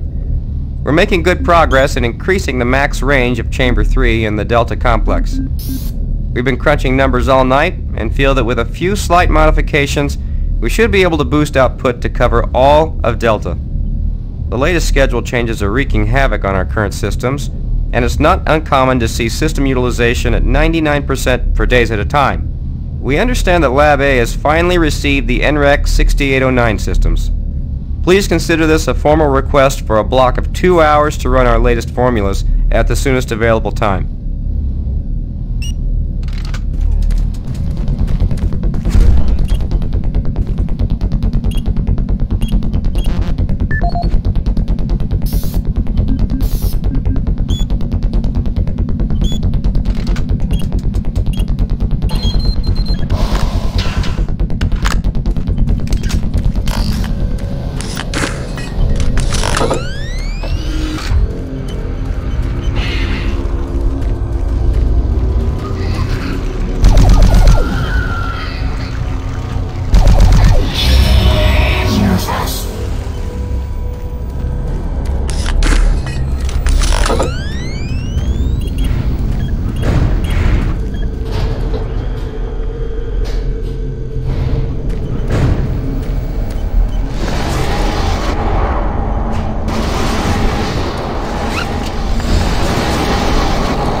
Sarge!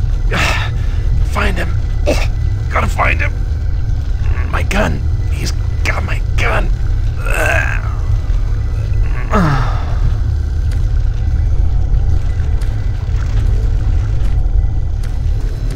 I killed that pathetic bodyguard.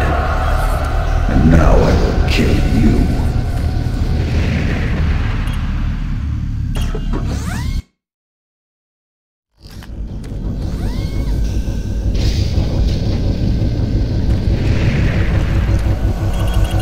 I am waiting for you. Waiting to kill you.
Warning. Security bridge in motion.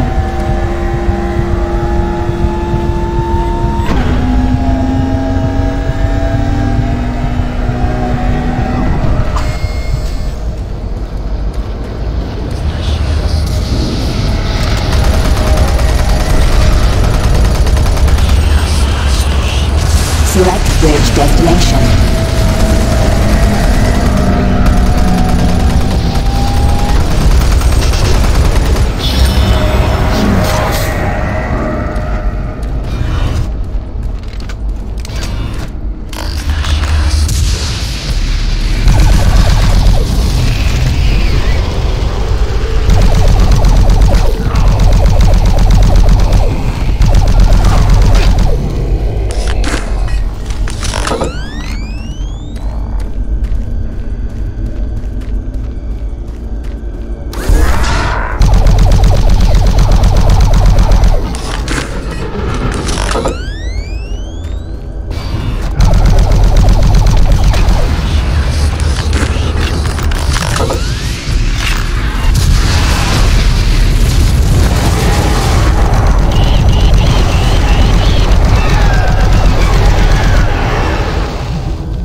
Security clearance accepted.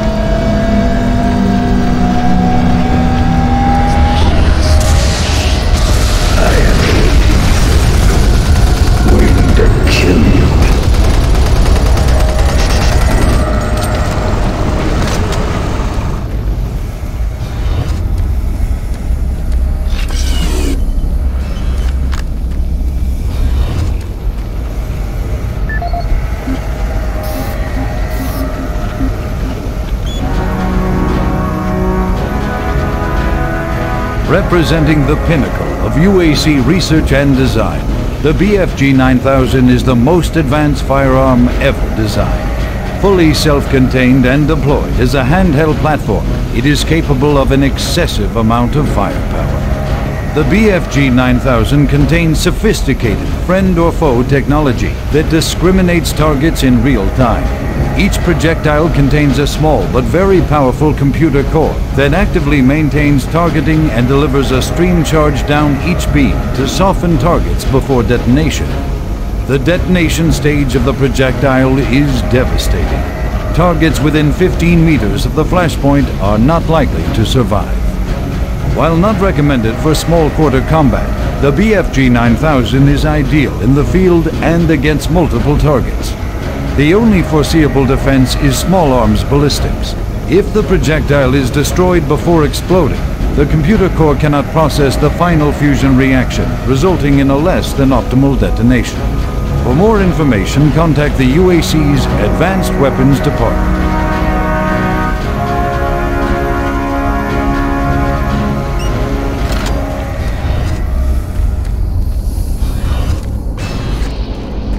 Welcome to the mess hall. On your knees, soldier.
brought UAC researchers...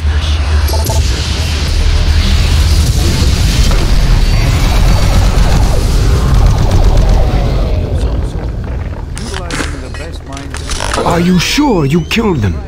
What? You have the Soul Cube, just like in the carvings I've been researching. If I'm correct, that cube is our only chance to stop this.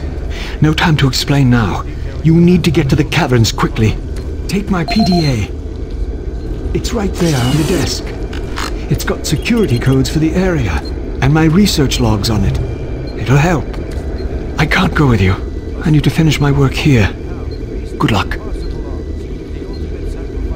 I'm locking the door after you leave. Good luck.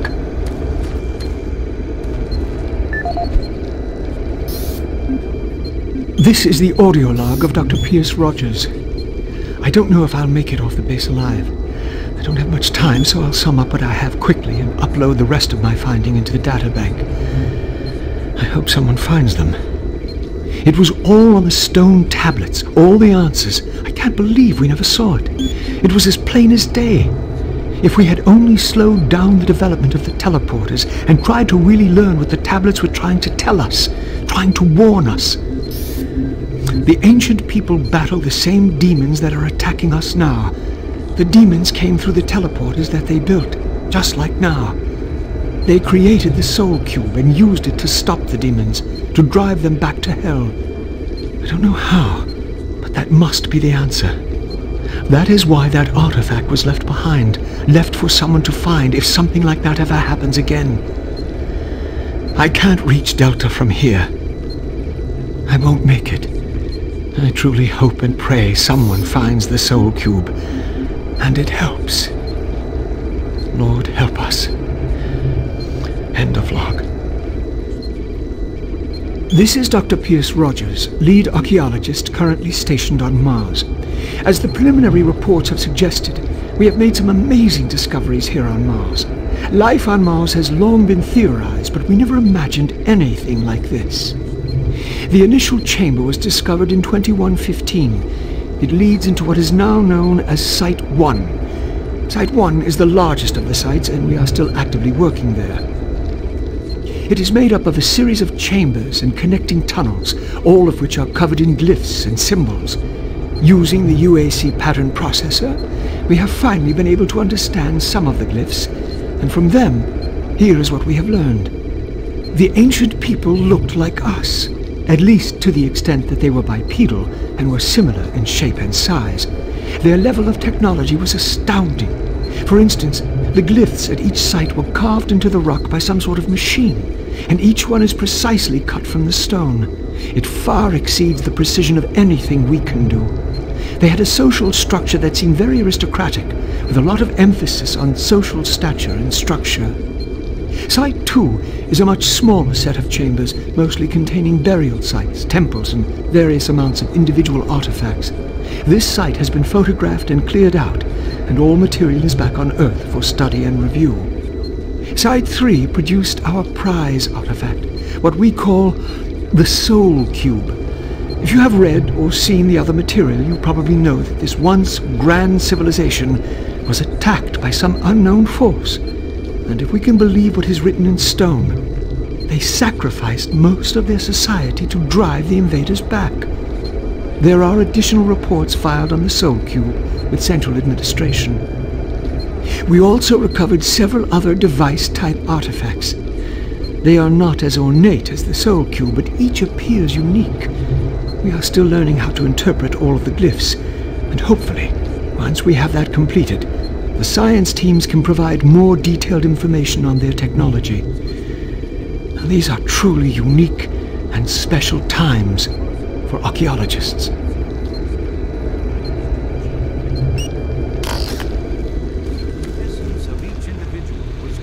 Then placed in the artifact we now refer to the Soul.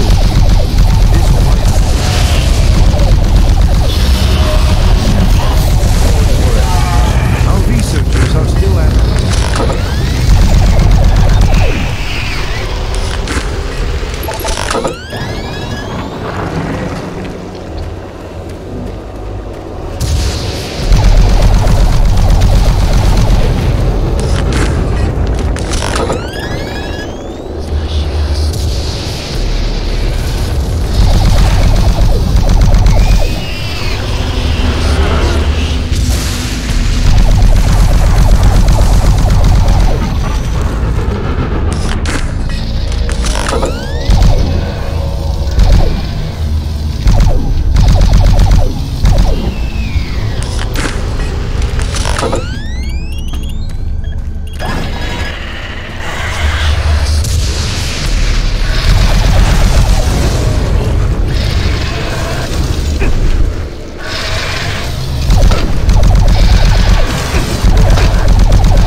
cavern's entrance unlocked.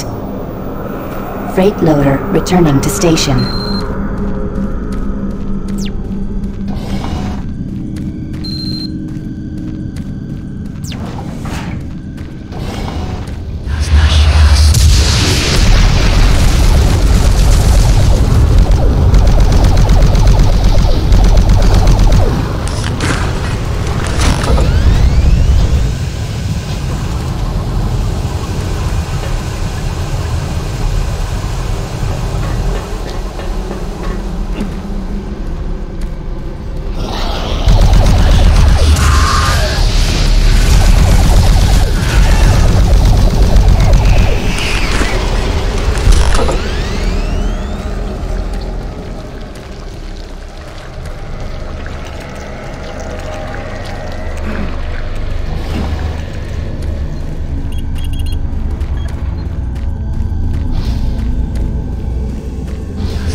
Service lift called to station.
Who are you? What are you doing here? You're gonna attract attention and then they'll come. Get out of here now. Take that key card. It'll help you get to the surface. I'm not going anywhere until I know all those things are dead. You can't stay here. You're making too much noise. They'll come for us.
Audio report regarding dangerous working conditions in caverns below Delta.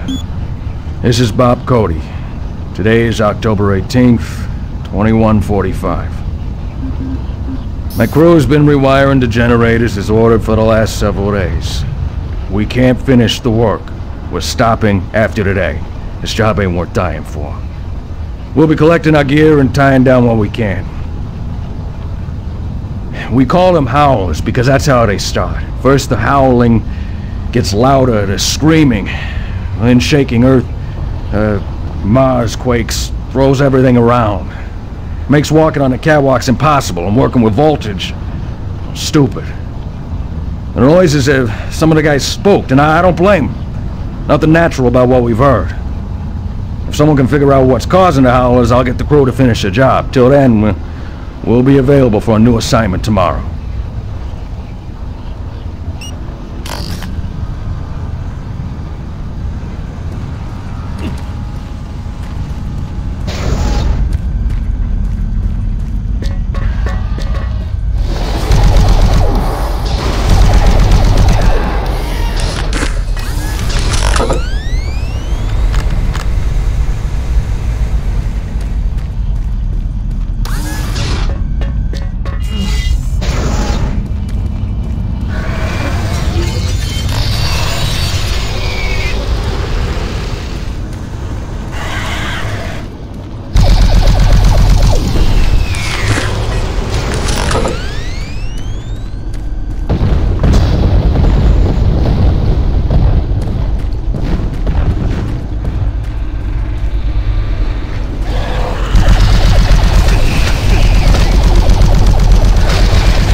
Setting new standards in both archaeological discovery and analysis, the UAC is proud to showcase the latest. Setting new standards in both archaeological discovery and analysis, the UAC is proud to showcase the latest findings on 4 unique and fascinating artifacts. These tablets were originally discovered in the dig site under what has become known as Site 3. Subsequent examination of the surrounding area and carbon dating of the tablets brought UAC researchers to the conclusion that the tablets belonged to a civilization that existed millennia ago and were placed in a holy burial ground of some sort. Utilizing the best minds in linguistics and UAC proprietary pattern recognition software, the tablets were exhaustively examined. What we found was fantastic. The first tablet provided us with a wealth of scientific data, specifically detailing the mathematical concepts behind teleportation. UAC researchers use this information as the cornerstone for building the Delta teleportation devices. The second and third tablets illustrate an epic story, a story of war, and how, faced with impossible odds, the ultimate sacrifice of an entire race to achieve victory. The fourth tablet details how the essence of each individual was captured and placed in the artifact we now refer to as the Soul Cube. This device was wielded by their mightiest warrior, and with it he banished the invading horde forever. Our researchers are still analyzing a recently found hidden section of the fourth stone and some related fragments. It goes into detail on the invading force and indicates the remaining survivors may have teleported somewhere. Where we do not know, although it seems to reference a map we have yet to locate. To date, there remains no evidence of any type of invasion at any of the sites. Our assumption is that time has removed all but what we now see.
in both archaeological discovery and analysis, the UAC is proud to showcase the latest findings on 4 unique and fascinating artifacts.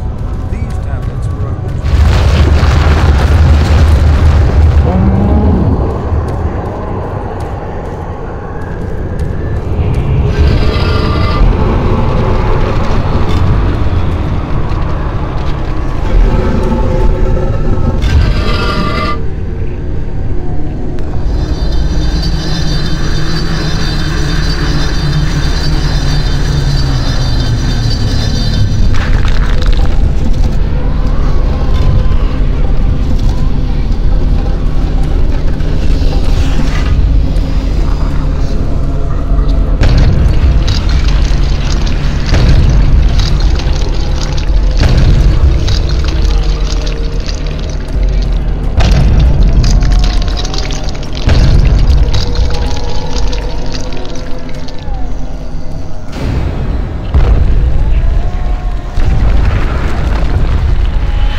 Zulu, this is Echo 1. Give me a visual status. Echo 1, this is Recon Zulu. We've got massive damage all over the base. This place looks like hell. I've got life signs on the bioscanner. Eyes sharp. Echo 1, we've got a survivor, a Marine. Corporal, you hear me? You alright? Can you hear me? Echo 1, this is Recon Zulu. Prepare for medevac. Copy that. Have you located Counselor Swan? Yes, sir. He's dead. Roger, Recon 1. What about Dr. Betruger? He's nowhere to be found, sir.